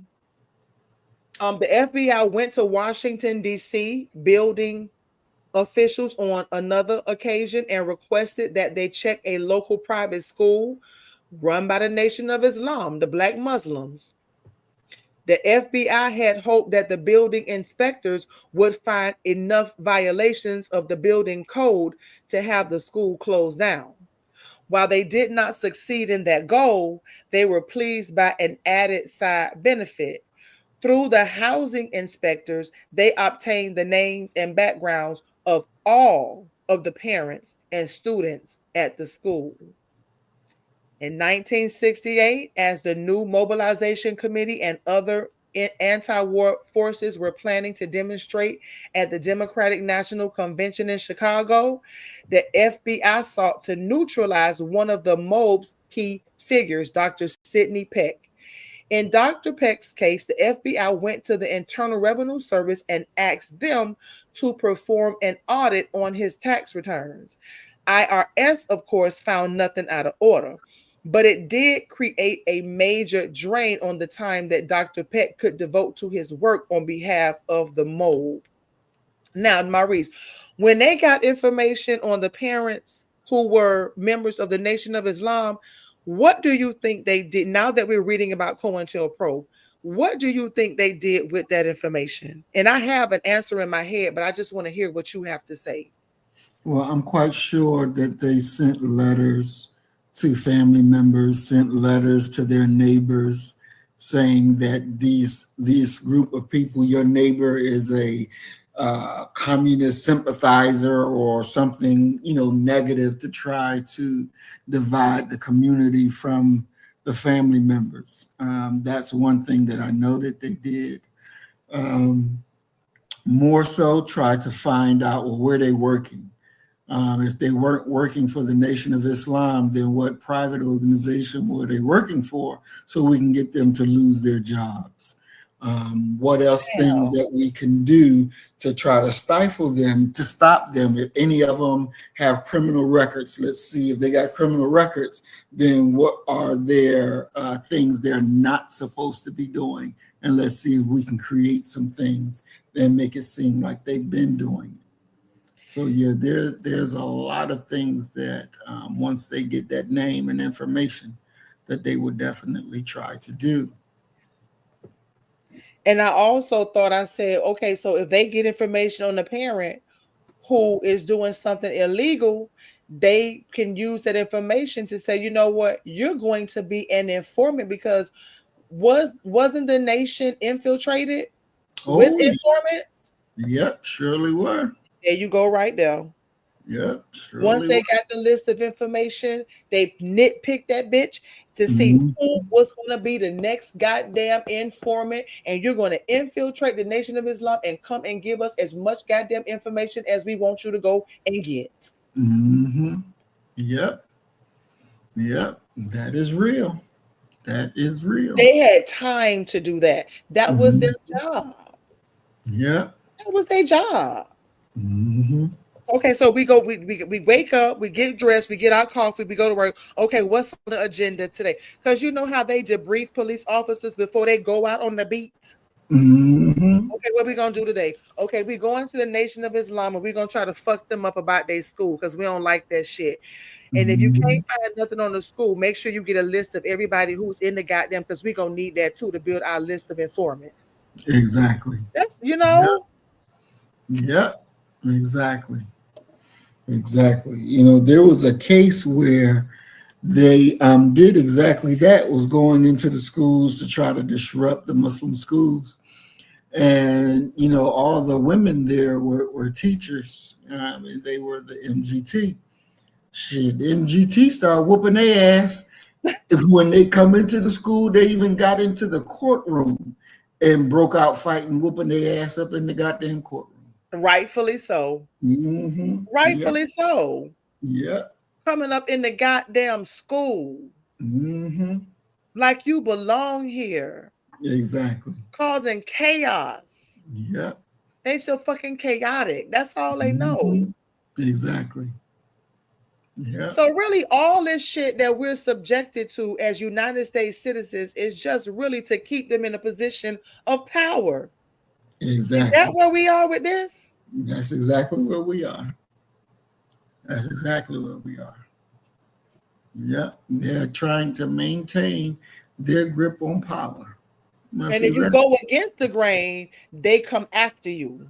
Exactly, because you have to remember when Lyndon Johnson was president, out of his White House, it was quoted as saying that the Negro Revolution is greater than the American Revolution, because as what happens in America, if the Negro Revolution is successful, this revolution will take place all throughout the world because they saw it successful in America.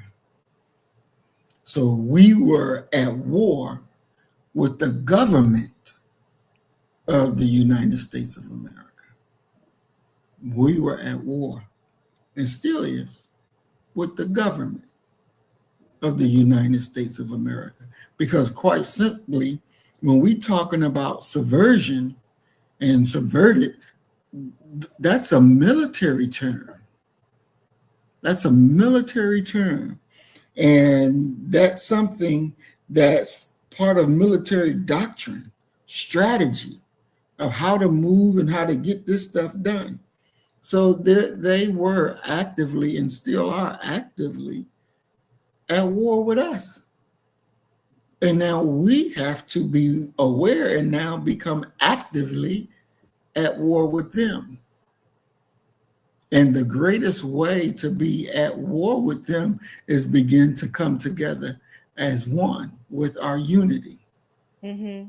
With our unity. Because if we remember when they had all of them riots that broke out after King was dead, that's one thing that they knew that they had to break these niggas up from having one mind, having the same thought patterns, seeing things the same way.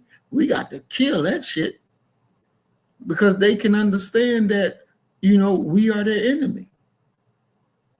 And so they went to work to destroy that so that our people will not see them as the enemy, but they will begin to see us as our greatest enemy, when in reality, the white folks are our greatest enemy. That is the reality. But we've been so thoroughly subverted as a people. We've rejected our own ways and morals to adopt the ways of our enemy. And that's just sickening. That is crazy. Mm-hmm. So members of the Socialist Workers' Party often found that this tactic was used against them, particularly party members who happened to work as teachers. Dr. Morris Starsky, an untenured faculty member at Arizona State University, and Maud Wilkerson, a school teacher in Washington, D.C., both lost their jobs as a result of the FBI contacting the state or local educational authorities. It was the tactic of using local authorities to do the dirty work. The FBI was unable to do itself. That led to raids on the homes and offices of the Black Panthers, including the December 4th, 1969 raid that resulted in the shootings of Mark Clark and Fred Hampton. All the information that the FBI could collect from its informants and all the government and private sector agencies and institutions that they could use were called into action for COINTELPRO. Members of the SWP and CPUSA, which is the Communist Party USA, lost jobs because of their political affiliation, a right guaranteed under the First Amendment. Black activists and new left leaders were slurred in leaflets and in the media without justification or attribution to the FBI. Families and friendships were split as the FBI sought to manipulate people through the most powerful weapon, information, or more correctly in this case, lies, rumors, and innuendos. If the FBI judged that a person was of importance to a group on the FBI's laundry list of targets, it would then mount a COINTELPRO action against him or her. FBI agents even interfered with the judicial and political process when they so desired. FBI agents visited candidates and red baited campaign workers who did not conform to the FBI's concept of an acceptable American. Judges and grand jury foremen were shown confidential reports on and off the record basis in hopes of affecting their decisions in legal matters. A fucking judge and people on the grand jury. We're going to show you some shit on and off the record. Because once you see it, you can't unsee it. Exactly. You can't unsee that shit. Mm-hmm. And everybody else fucking wondering how you reached this goddamn decision. Because some of that shit wasn't even presented in the courtroom. because you saw that shit off the record, and it affected their decision. Sure did. Even a goddamn judge. Yep. No institution, the press, the electoral process, and the legal system were immune from manipulation by the FBI. John Edgar Hoover declared himself the political censor of America, and the counterintelligence program was his vehicle for silencing the thoughts and individuals that he opposed. COINTELPRO brings to mind the famous statement by an American infantry officer in Vietnam: "We had to destroy the village in order to save it." The FBI has admitted that its informants were told to deliberately perform acts of disruption, but it denies that such activity is synonymous with the use of agent provocateurs. Let's pause right there. Mm-hmm. Let's go back up to the picture and then we can listen to some of your commentary. So the picture right here, we see somebody holding a badge, right? Mm-hmm. Right. And it says Federal Bureau of Investigation, Department of Justice, FBI crooks with badges. Although not officially listed as counterintelligence activities, the FBI has engaged in criminal actions in the name of national security. In their operations against the Socialist Workers' Party, the FBI engaged in 92 burglaries of the SWP New York offices in the period of 1960 to 1966, on an average of one burglary every 6.5 weeks. Every 6.5 weeks, they breaking into your shit. And I believe they had shit everywhere, all over the floor, to let you know we've been in your shit. Mm-hmm. Other criminal actions included mail theft and mail opening, and the use of electronic surveillance without court authorization. 16 separate bugs and wiretaps against Dr. Martin Luther King alone. So far, no bureau official or special agent has been indicted for the activities. Mm-hmm. Wow.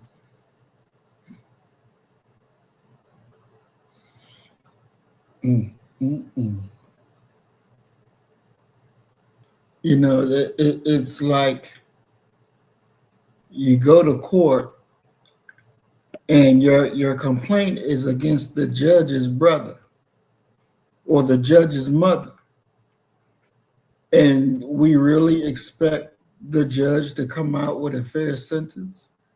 We expect the judge to, correctly arbitrate to what is in the right.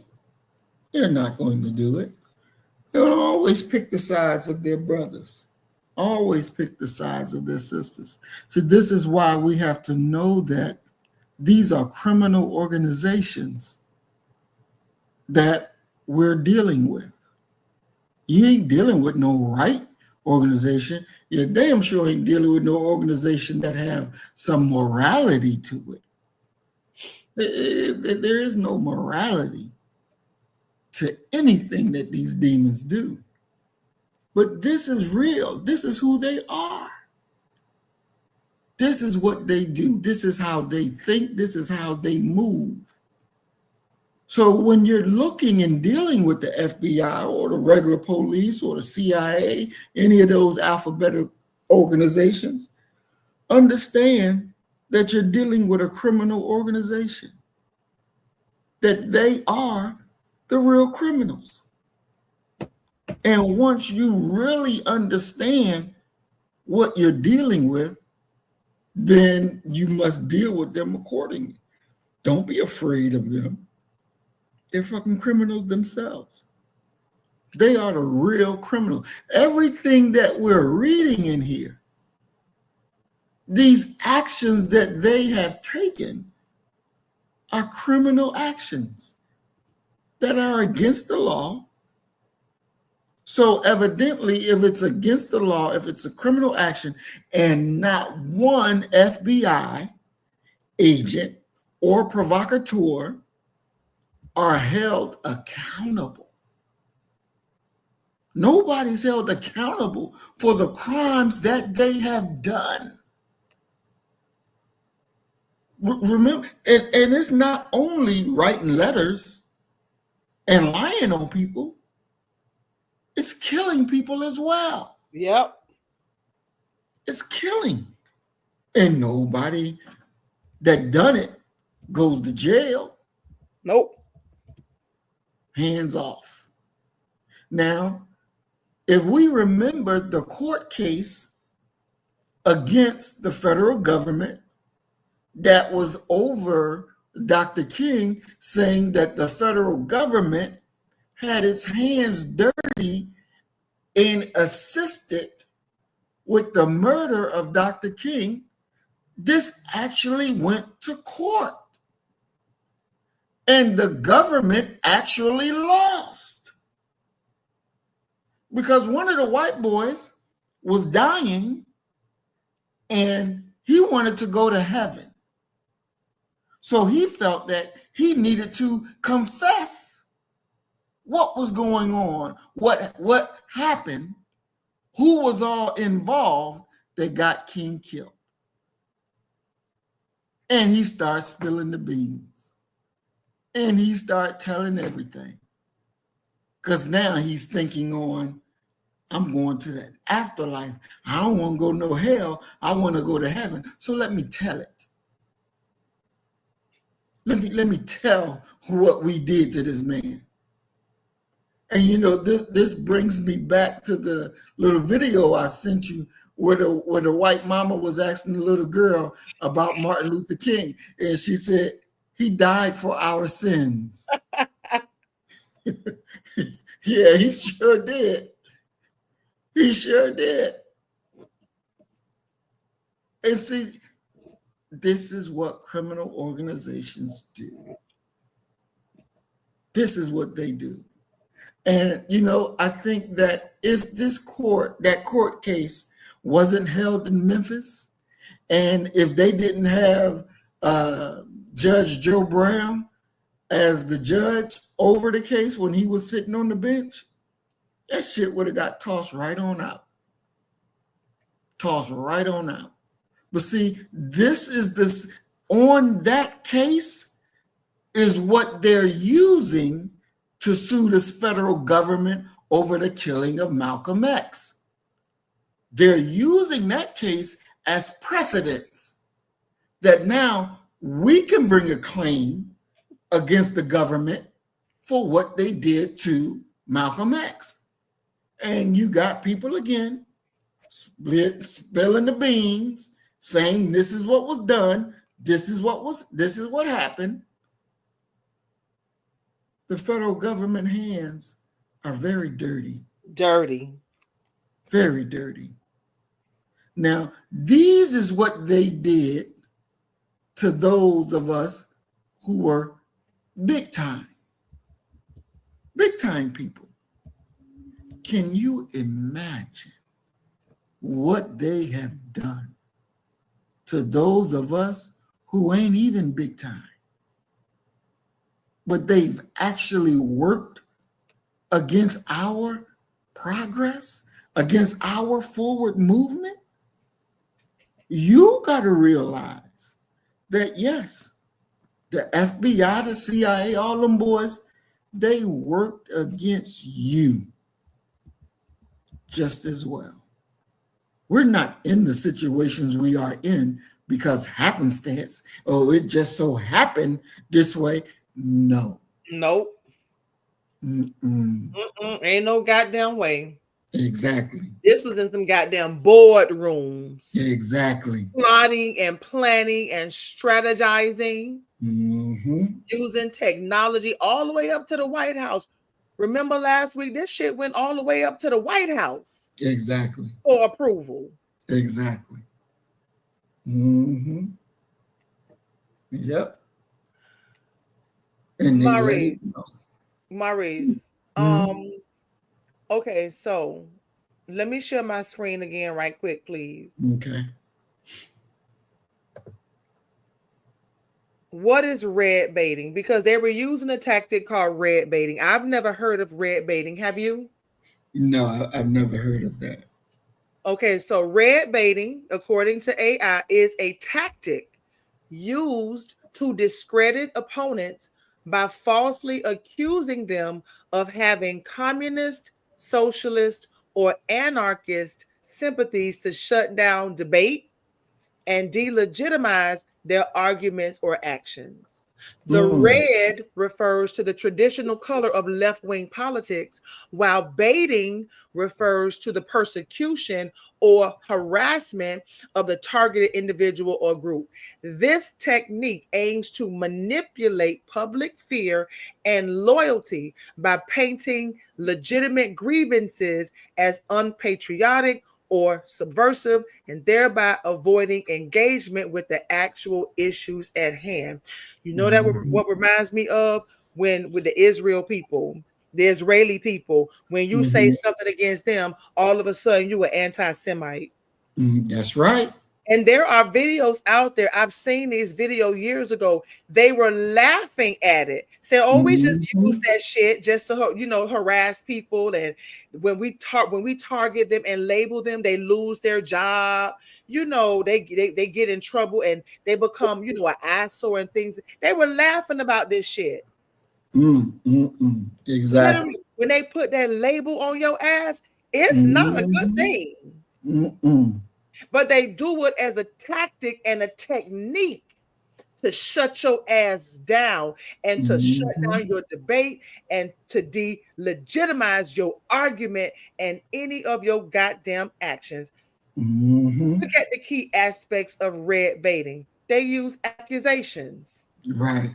It involves labeling opponents. They will label you, in this instance, as a goddamn communist or socialist sympathizer, regardless of their actual beliefs or affiliations. You ain't no goddamn communist and you're not you ain't none of that shit, but we're going to give you that label just because.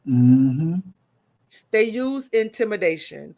The goal is to silence opposition by intimidating individuals or groups through fear of public backlash or government persecution.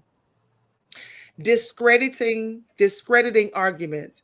Instead of addressing the logic of an argument, red baiting attacks the character or perceived loyalty of the person making it. Fostering a red scare.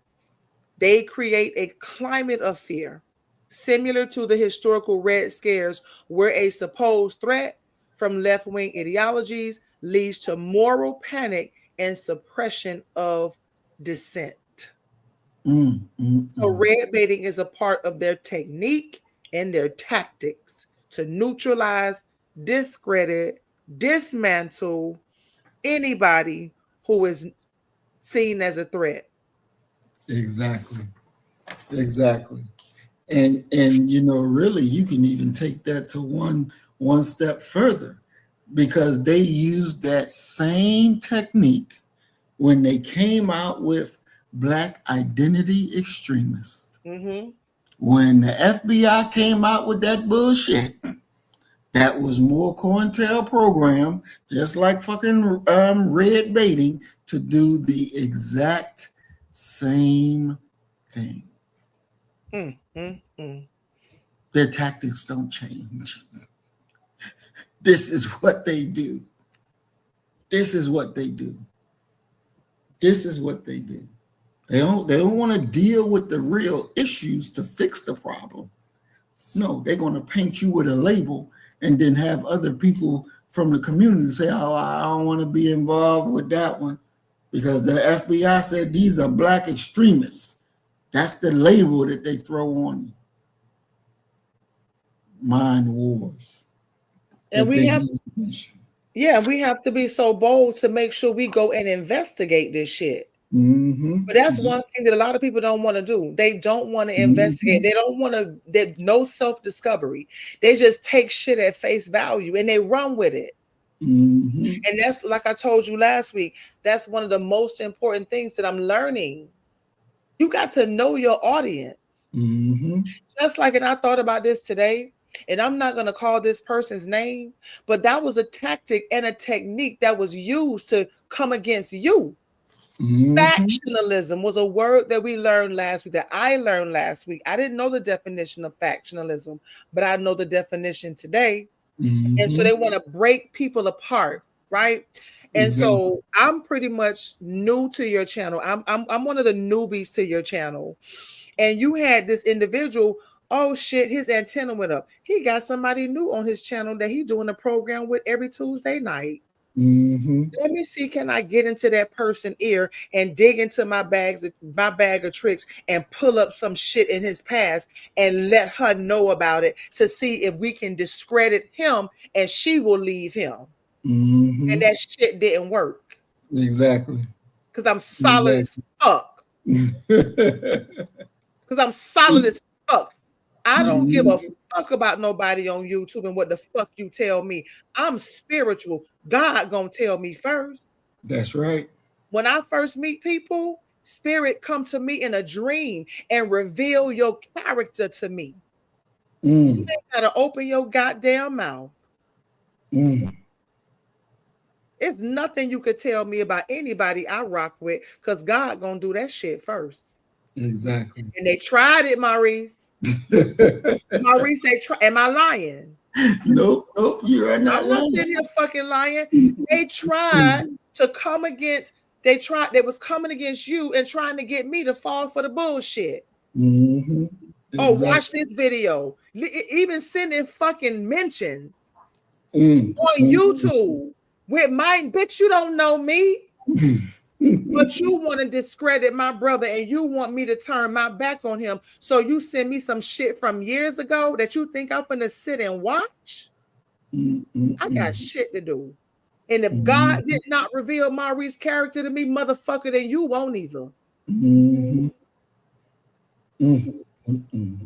I'm solid on my shit. That's right. That's right. You failed. You failed in your efforts to turn me against my brother. That's my fucking brother.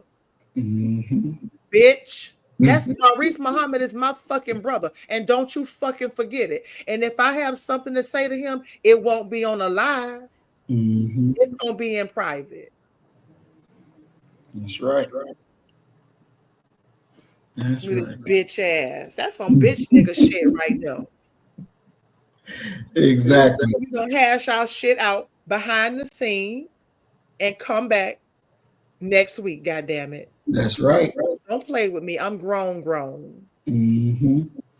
Exactly. Exactly. He's so used to being a bitch that he thought I was going to fold. It ain't that easy. It ain't that easy, dude. Take your COINTELPRO ass back on your channel and leave us the fuck alone. Because we solid over here. That's right. That is right. Now, where were we?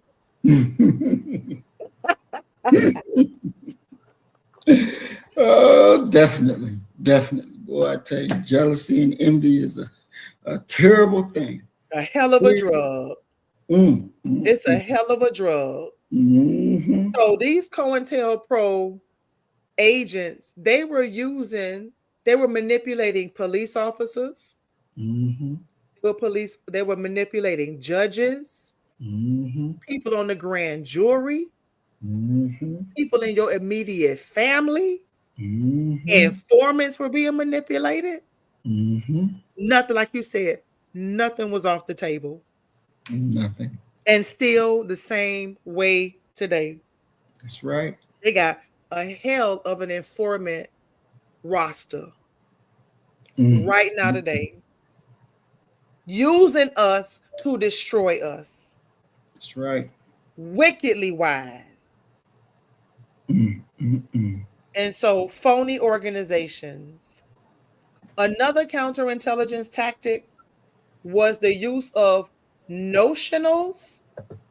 It says notionals. The use of, wow, I never heard that word before. Or A notional was a political organization manufactured by the FBI to serve as a front group within both right and left wing circles. So that was their code language, a notional.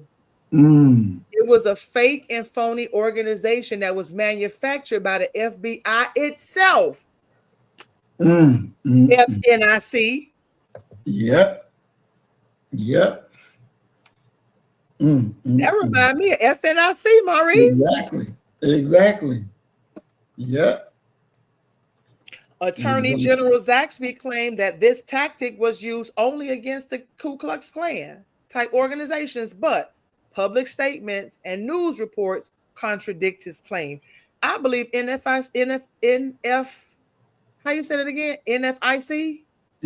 I think NFAC. Yeah, NFAC, not fucking around coalition, is manufactured by the FBI, a phony organization that was used to gather intel on who had them high-powered fucking weapons.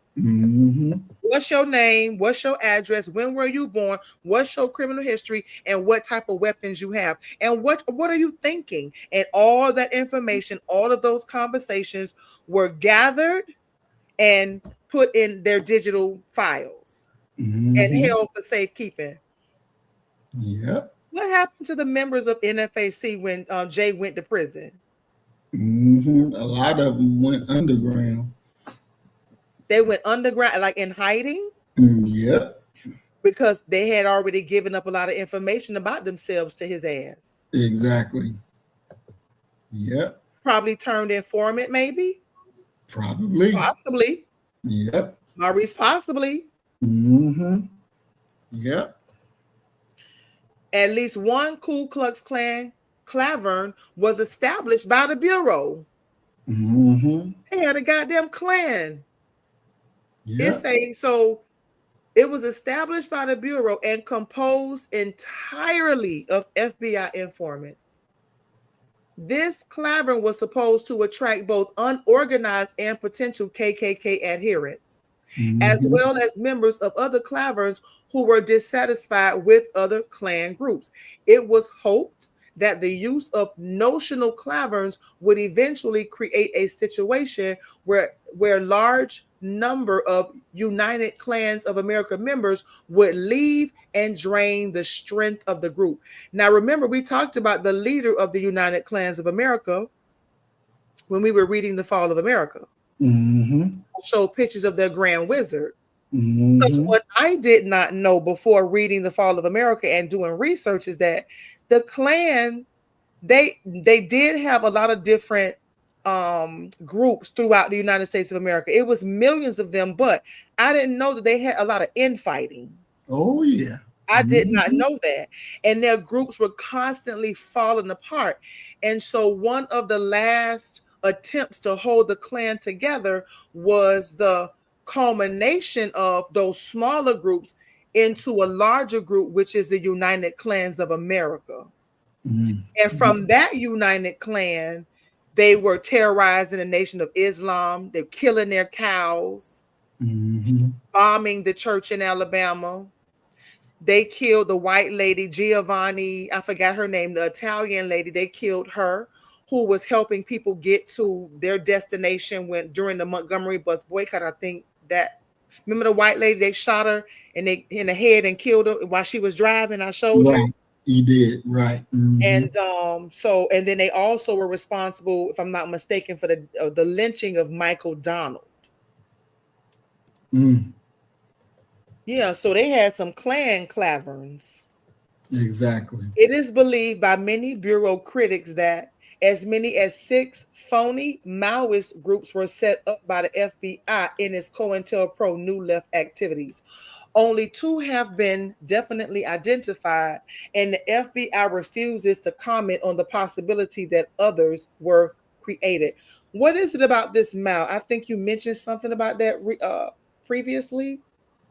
Yeah, that a lot of Black groups that were quote unquote revolutionary, instead of coming up with a Black form of government, they ran to Mao's form of communist government, Mao and Lenin, these both two are communists, and it ain't like black people received, the pat on the back and all this to be, we're going to give you fair treatment and equality and all that under no communists, because we didn't.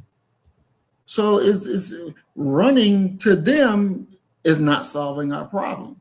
We want to have a form of government. It has to come up out of our own minds and create that, instead of running from the white man to run to the yellow man and say, we want to, be under your government. We want to be equal under your government, when you can form your own. Form your own. Take some responsibility for what you want to bring into reality, instead of running behind somebody else and their ideas. Why? It needs to stop. It really does. It needs to stop, because it doesn't work for us. So my thing is, if I was a white man and I was an FBI agent, and I know that I'm involved in all of these illegal activities, I'm seeing people get assassinated. I'm seeing families be destroyed. I'm constantly going to work, manipulating lies, right? Mm-hmm. I'm labeling people as a communist, knowing that it could get them dead or in prison. And all of it is manufactured. Mm-hmm. Because, and I was thinking about this, there was a guy, his name was Arthur McDuffie. Have you heard about him? Arthur McDuffie. Remember Arthur McDuffie? He was murdered by police officers in Miami, Florida. Yes, yeah, I remember him. Yeah, they beat the shit out of him. Mm-hmm. They beat that motherfucking man in the head until he died, and then they staged the scene to make it seem like he was in an accident, because he was actually on a motorcycle. On a motorcycle, that's right. So one of the police officers, he had a Jesus moment. He had to come to Jesus moment, because he was there when those police officers murdered Arthur McDuffie. He witnessed it.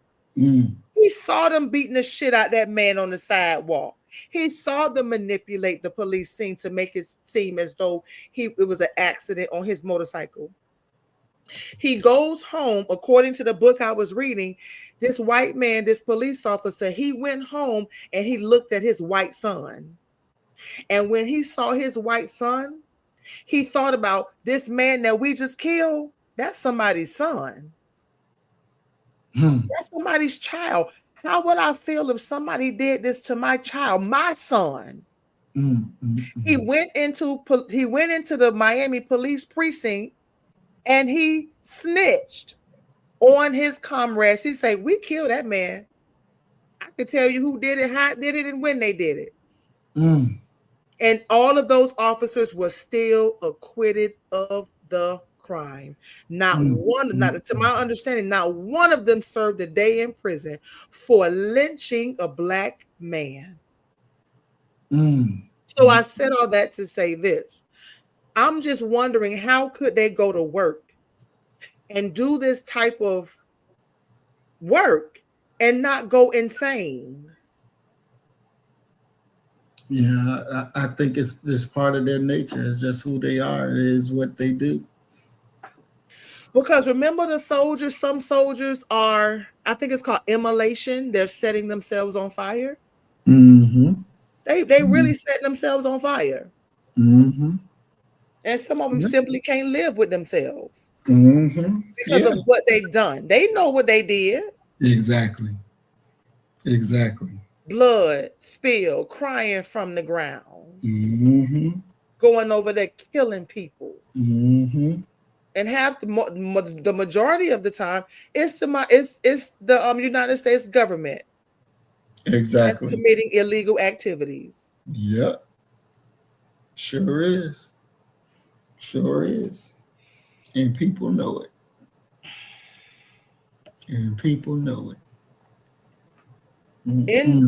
In New Orleans, FBI husband-wife team Jill and Guy Schaefer were paid $10,000 per year for their services, which included the founding of the Red Star Collective. The Schaefers used the Red Star Collective as a base for a wide range of activities, including a trip to China for Jill. Guy Schaefer used his credentials to visit Paris and attend a meeting between anti-war activists and representatives of the Democratic Republic of Vietnam and the Provisional Revolutionary Government of South Vietnam. He later went to Wounded Knee during the 71st day confrontation between Oglala Sioux and the United States government. He was asked to leave because Wounded Knee support people began to suspect him of being an agent. The Red Star Cadre was another notional group established by the FBI in Tampa, Florida. Informant Joseph Burton was responsible for establishing the group after he had attempted to infiltrate the United Electrical Workers. Using FBI money, Burton opened a junk shop that became a center for movement activity in the Tampa Bay area. So they were paying people to create these notionals. Oh, most definitely. And you know, you've heard of the US organization, right? By Karinga, Milana Karinga. You that name familiar, right? Karinga, yeah. Yeah. Isn't that with the hold on, isn't that with Kwanzaa? Exactly. Tell me about it. US organization, his organization was created by the FBI. Get the fuck out of here. He was an FBI informant. Karinga? Yes, used to fight against the Black Panthers. When they had the shootout, I forget the name of the Black Panther, but they had the shootout over there in California. It was them, US organization, that killed the Panthers. And this was a government informant. Government gave them weapons, gave them money, just like they did with these folks here, giving them money, giving them stuff, gave Karinga all his money to be against the Panthers, and they were out there strong and mighty against the Panthers. The FBI came up with Kwanzaa and said, here, push this program. It'll cement your connection with the everyday Black person who has a revolutionary thought. Because those who reject Christmas and refusing to spend and celebrate Christmas, the FBI said, well, we got to catch them up in something else. So we'll give them Kwanzaa and let them get caught up in that and let Karinga continue to tell them this is what we need to go. This is what we need to do. And he's a fucking paid FBI informant. All around. They still do this shit. This is what they do. They created the US organization. They gave them, this is how we want you to behave. This is what we want you to do. Y'all biggest enemies are the Black Panthers. Go get them. Just same thing as what Calvin Candy told Stephen. Oh, Stephen, Django is another jiggly brother like yourself. You two ought to hate each other. And so they sent Karinga out there. Now you and your niggas go kill them niggas. And you ain't got to worry about going to jail. Karinga was a goddamn, he was working with the FBI. He had a notional. So Kwanzaa was a part. So the U.S., what do U.S. stand for? United what? United something. What is it? My God, today. He was an industry plant. Yep. So since they don't want to go with Christmas, they created you say the FBI created Kwanzaa? Yes. And they used Karinga to set it off, to introduce it to the Black community. And the whole while he was going against the Black Panther Party. Exactly. A Black man. Yep. Oh, my head hurt. Yep. God damn. And now he's sitting up at some institution making big pay. He's still alive? Hell yeah, that nigga's still alive. Yep. Making big money. He's still alive. I thought he was dead. No, that nigga ain't dead. Wasn't he a wife beater? I wouldn't put it past him. I wouldn't put it past him. Damn. Mm-hmm. Yeah, Doc told me what university he was teaching at. I just don't remember it right now.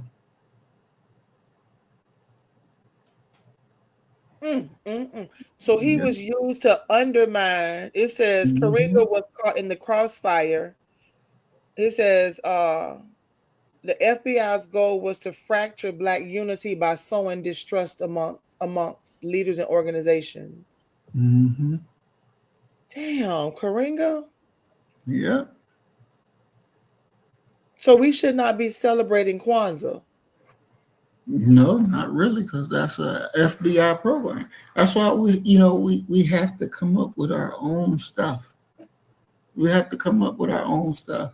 And look, it was a wickedly wise trap for them to come up with Kwanzaa, because Black people were falling out. It was revolutionary Black people who wanted and understood that they wanted to rebel against the white man and his system. So they were coming out of Christianity. They coming out of that Christmas and all that bullshit and the Easter lie and all of that. But the government knew that we got to catch them back up so we can keep them on that damn Ferris wheel. So they say, hey, let's pull out Kwanzaa. Got him to roll that shit on out, and Black people start signing right on up for it. Signing right on up for it. And them FBI people motherfuckers sit back and smile and say, shit, them niggas thought they got away. We got them niggas again. The same old shit. Because it still works. It still works. NFAC is the more modern example of the shit still working. Still working. We got to wake up to the games that's being played and understand that this enemy is at war with us. He's at war with us. And this is our reality. And we have to be able to think beyond the level that they think on. We have to. Because this thing is deep. It's really deep. And they will go out of their way to create notionals. Yep. Fake organizations. Mm-hmm. Now that I'm reading COINTELPRO, I do believe NFAC was a notional. Oh, most definitely. I put money on that. I'm 100% sure NFAC was a notional. Mm-hmm. Yep. Yep. Just to gather intelligence. That was an easy way to gather intelligence on everybody who joined that organization. Exactly. They didn't have to do much. People came willingly, believing in, I forgot, what is his name? Jam Master J? What Jam Master J? Yeah, Jam Master J. With a fucking name like that. Exactly. And every time you turn around, he dressed in black glasses. Mm-hmm. I would have been like, what the fuck wrong with him? Mm-hmm. Nigga, we inside. Exactly. Put all this goddamn light in this house. You got these goddamn black glasses because you know you a fucking liar. Yep. One thing that I took with me, I don't know how I got this because I wasn't groomed by, when I say groomed, I mean, I guess reared or given the game by my mother and father. They just pretty much birthed me and threw me out into the world, and I had to figure shit out on my own. I'm not going to say never really. I did not get direction from my mother or my father. They gave me a place to stay, food to eat, and that was it. Everything else I had to get out on my own. So I had to learn my way. And of course, I did a lot of wrong things, made a lot of mistakes, but I thank God. And this was my prayer this morning. I was thanking Spirit for taking me under the wings, just taking me under your wings. Because I was just out there. Right. But God took me under his wings and groomed me and reared me. And I remember when I was in my other house, Spirit said, sit down, let me teach you how to pay your bills. Mm. Literally, Spirit said, sit down, let me teach you how to pay your bills. Go get you a notebook and get you some pens and pencils. And I did it. Mm. And I sat down and we created this thing that I've been using for the past 20 years. I can go back 20 years and show you bills I paid. Mm. When I paid, how much I paid, who I paid, confirmation numbers, and what my balance was for the past 20 years without missing a month. Mm. I don't pay bills late because God taught me how to pay bills. I'm just an expert at it. I teach other people how to do it. And I don't know anybody that I've shown to take me up on it. Everybody I've shown got fucked up credit. I'm the only one that stayed on the righteous path. But I forgot the point I was going to try to make, but this is the point I was going to make. So when I was with my daughter's father, I noticed something about him because I realized much later in my life when I left him alone, I just got to the point that I could not take the abuse any longer. I knew I was going to have to take care of my daughter by myself. I came to, I just came to the reality. This is what I have to do, and I will do it. This is my child. I brought her into this world. God, you're going to help me figure this shit out. But I remember when we were together, he could never look me in my eye. And I'm young. I was young. He was much older than me. And I remember many times we would be traveling. We would be out of town, sitting at restaurants, just wherever, in the car. He would never look me in my face. He would look to the left. He would look to the right. He would look up. He would look down, but he would never look me in my eyes. And I started realizing as I'm learning that that's the trait of a fucking liar. When people can't look you in your eye, that's very questionable. And it says a lot about their personality. And so now when I communicate with people, you're going to look me in my fucking eye. If you don't, I got a problem with you. Exactly. You can't look me in my eye, especially if you a man. Man, I'm going to block your motherfucking number and never speak to you again. Exactly. I know you ain't shit. And so when they saw Jay, what's his name again, Maurice? Jam Master J. When they saw Jam Master J, first of all, your name is fucked up. You a grown ass man. What the fuck is your name? You ain't no rap star. Right. You ain't no hood star, nigga. What is your motherfucking name, nigga? That's number one. Number two, why the fuck you inside with glasses on? Yep. Them glasses could have been recording. Exactly. Them motherfucking glasses, they was recording. And that shit was going right back to the FBI headquarters. That nigga got a lot of people jammed up. When I saw him, I knew something was wrong with him. Just by the way he looked and his fucking name. Exactly. Fucking play with me. When you on this spiritual shit just, you could read a bitch down to the ground. I read energy I'm almost a professional energy reader. I could read a bitch down to the ground. Because I'm spiritual. And I knew something was wrong with him, Maurice. But it's 9:03. This was another head banger.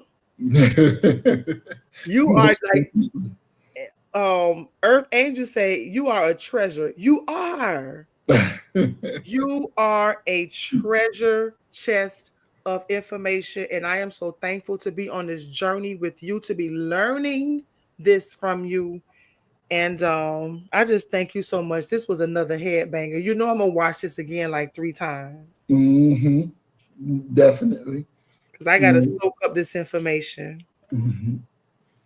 Definitely. You know, I trust and believe that, you know, I feel the same way.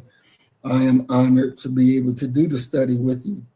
And, you know, I'm learning from you just as well. I'm learning from our brothers and sisters in the chat when they put their comments in and information in. And it just helps us all to be better, to be stronger, you know, to be more aware of what's around us, to be more aware of what the enemy has done, what the enemy is doing, and what the enemy will do. And so, you know, it's all love, 1000%. So I'm thankful, because if it wasn't for you, this wouldn't be going on. So, Did you think that this article was gonna be this deep? no, I didn't. Me either. I had no clue. No clue whatsoever. No. So when you think about it, like after we do this reading and you think about the new information that you're learning, what are some of the thoughts that come to your mind as you go throughout your week? You know, the one of the main things is, you know, because we see white people at work every day, you know, and you know, we talk to them, this, that, and the other, you know, have our business and go ahead and do your work. And sometimes you may walk away and say, "Man, that's a good white person." You may walk away and say that's a good white person, but stuff like this be like, nah, that's a motherfucking government plant on your ass. They trying to subvert you. Don't you fucking be thinking about, no, this is a nice white person. No, nigga, your ass gonna be hanging from a goddamn tree because you gonna take your eyes off the prize. Don't you do it. Don't you do it. The Honorable Elijah Muhammad said the white man is the devil. The devil. Every last one of them, goddamn it. Don't you move from that point. Don't you move from that point. So I can't even do Kwanzaa. Nope. God damn. Nope. I done learned something new. I knew it was something about Kwanzaa, but I know it now. I used to have Kwanzaa at my other house before I bought this house here. My mother introduced me to Kwanzaa because she knew somebody who would do a Kwanzaa celebration, and he was a drummer, and so he played the drums very well. And so we would do. People were looking for a place to gather, and I was like, "Y'all can use my house. I don't mind." And so it was people in my house I didn't even know. I had my godchildren. I had my children. I had, it was like it was a cute little thing because he would come with the instruments, and we would buy a big ass cake, and everybody was having cake and shit, and we was just sitting there talking. Like it was a beautiful experience, and I stopped doing it. I think he died, but I didn't think it was anything wrong with Kwanzaa. But now I know that shit. I'm gonna do some further research, but we better leave that shit alone. Exactly. Just like all this Jesus bullshit was manufactured by the goddamn Greco-Romans, and they got people believing in this dumb shit, spending all your money and believing. And like you say, Martin Luther King done died for our sins and all kind of dumb shit. This is a lot. This is a lot. This is a lot, Maurice. So you can close us out whenever you get ready. This was really, really good. Thank you to everybody in the chat who stopped by to chat it up with us. I really appreciate you. And we will be back September 2nd. For part 4. We probably gonna have how many parts? It's only 9 pages. Oh wow. I think it's only 9 or 10 pages. Maurice, this was in a magazine. This is only one article in the Spy magazine. Can you imagine if we had all the goddamn magazines? Wow. They put out. They were exposing the FBI. Yeah. In a magazine, and this is just one of the articles. Wow.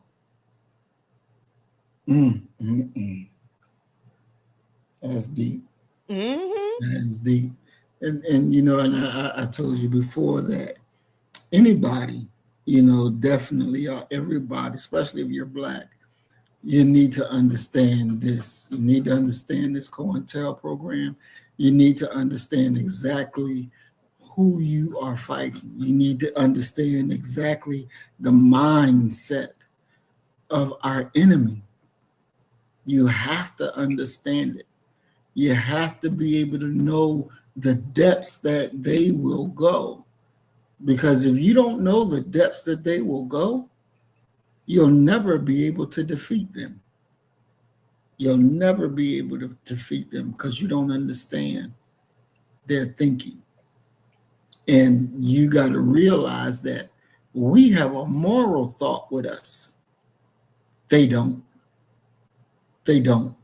See, you wouldn't be out there feeding children to alligators. No. But they did us that way. They did us that way. And made postcards and souvenirs. Exactly. So there was no shame in their game. They were proud of it. They were proud to feed babies, black babies, to alligators. They felt good about it. They have no morality. They're not like us. And that's the reality. Maurice, remember that little white baby that was in Orlando on vacation with his parents, and he was standing by the water and the alligator came out and ate his ass? Yeah. And they went back home from vacation without their baby? Yeah. Mm-hmm. Yeah.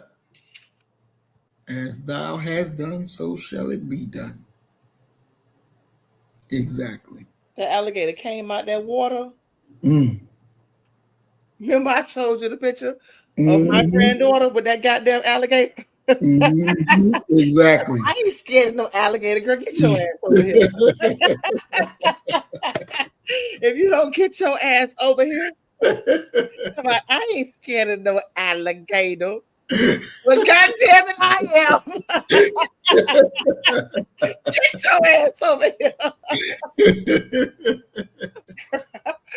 Oh, that shit was funny. Ooh, she a mess. Definitely, definitely. You know, we want to thank everybody that has joined us. No matter whether you stayed the full 2 hours and 30 minutes, or even if you stayed a minute with us, you know, we want to thank you. We got Earth Angel 1105 remix, Peace and Blessings Queen. We are glad you're here. We got K-Frame Classics, Peace and Blessings. We are glad you are here. Who else in the house we got with us?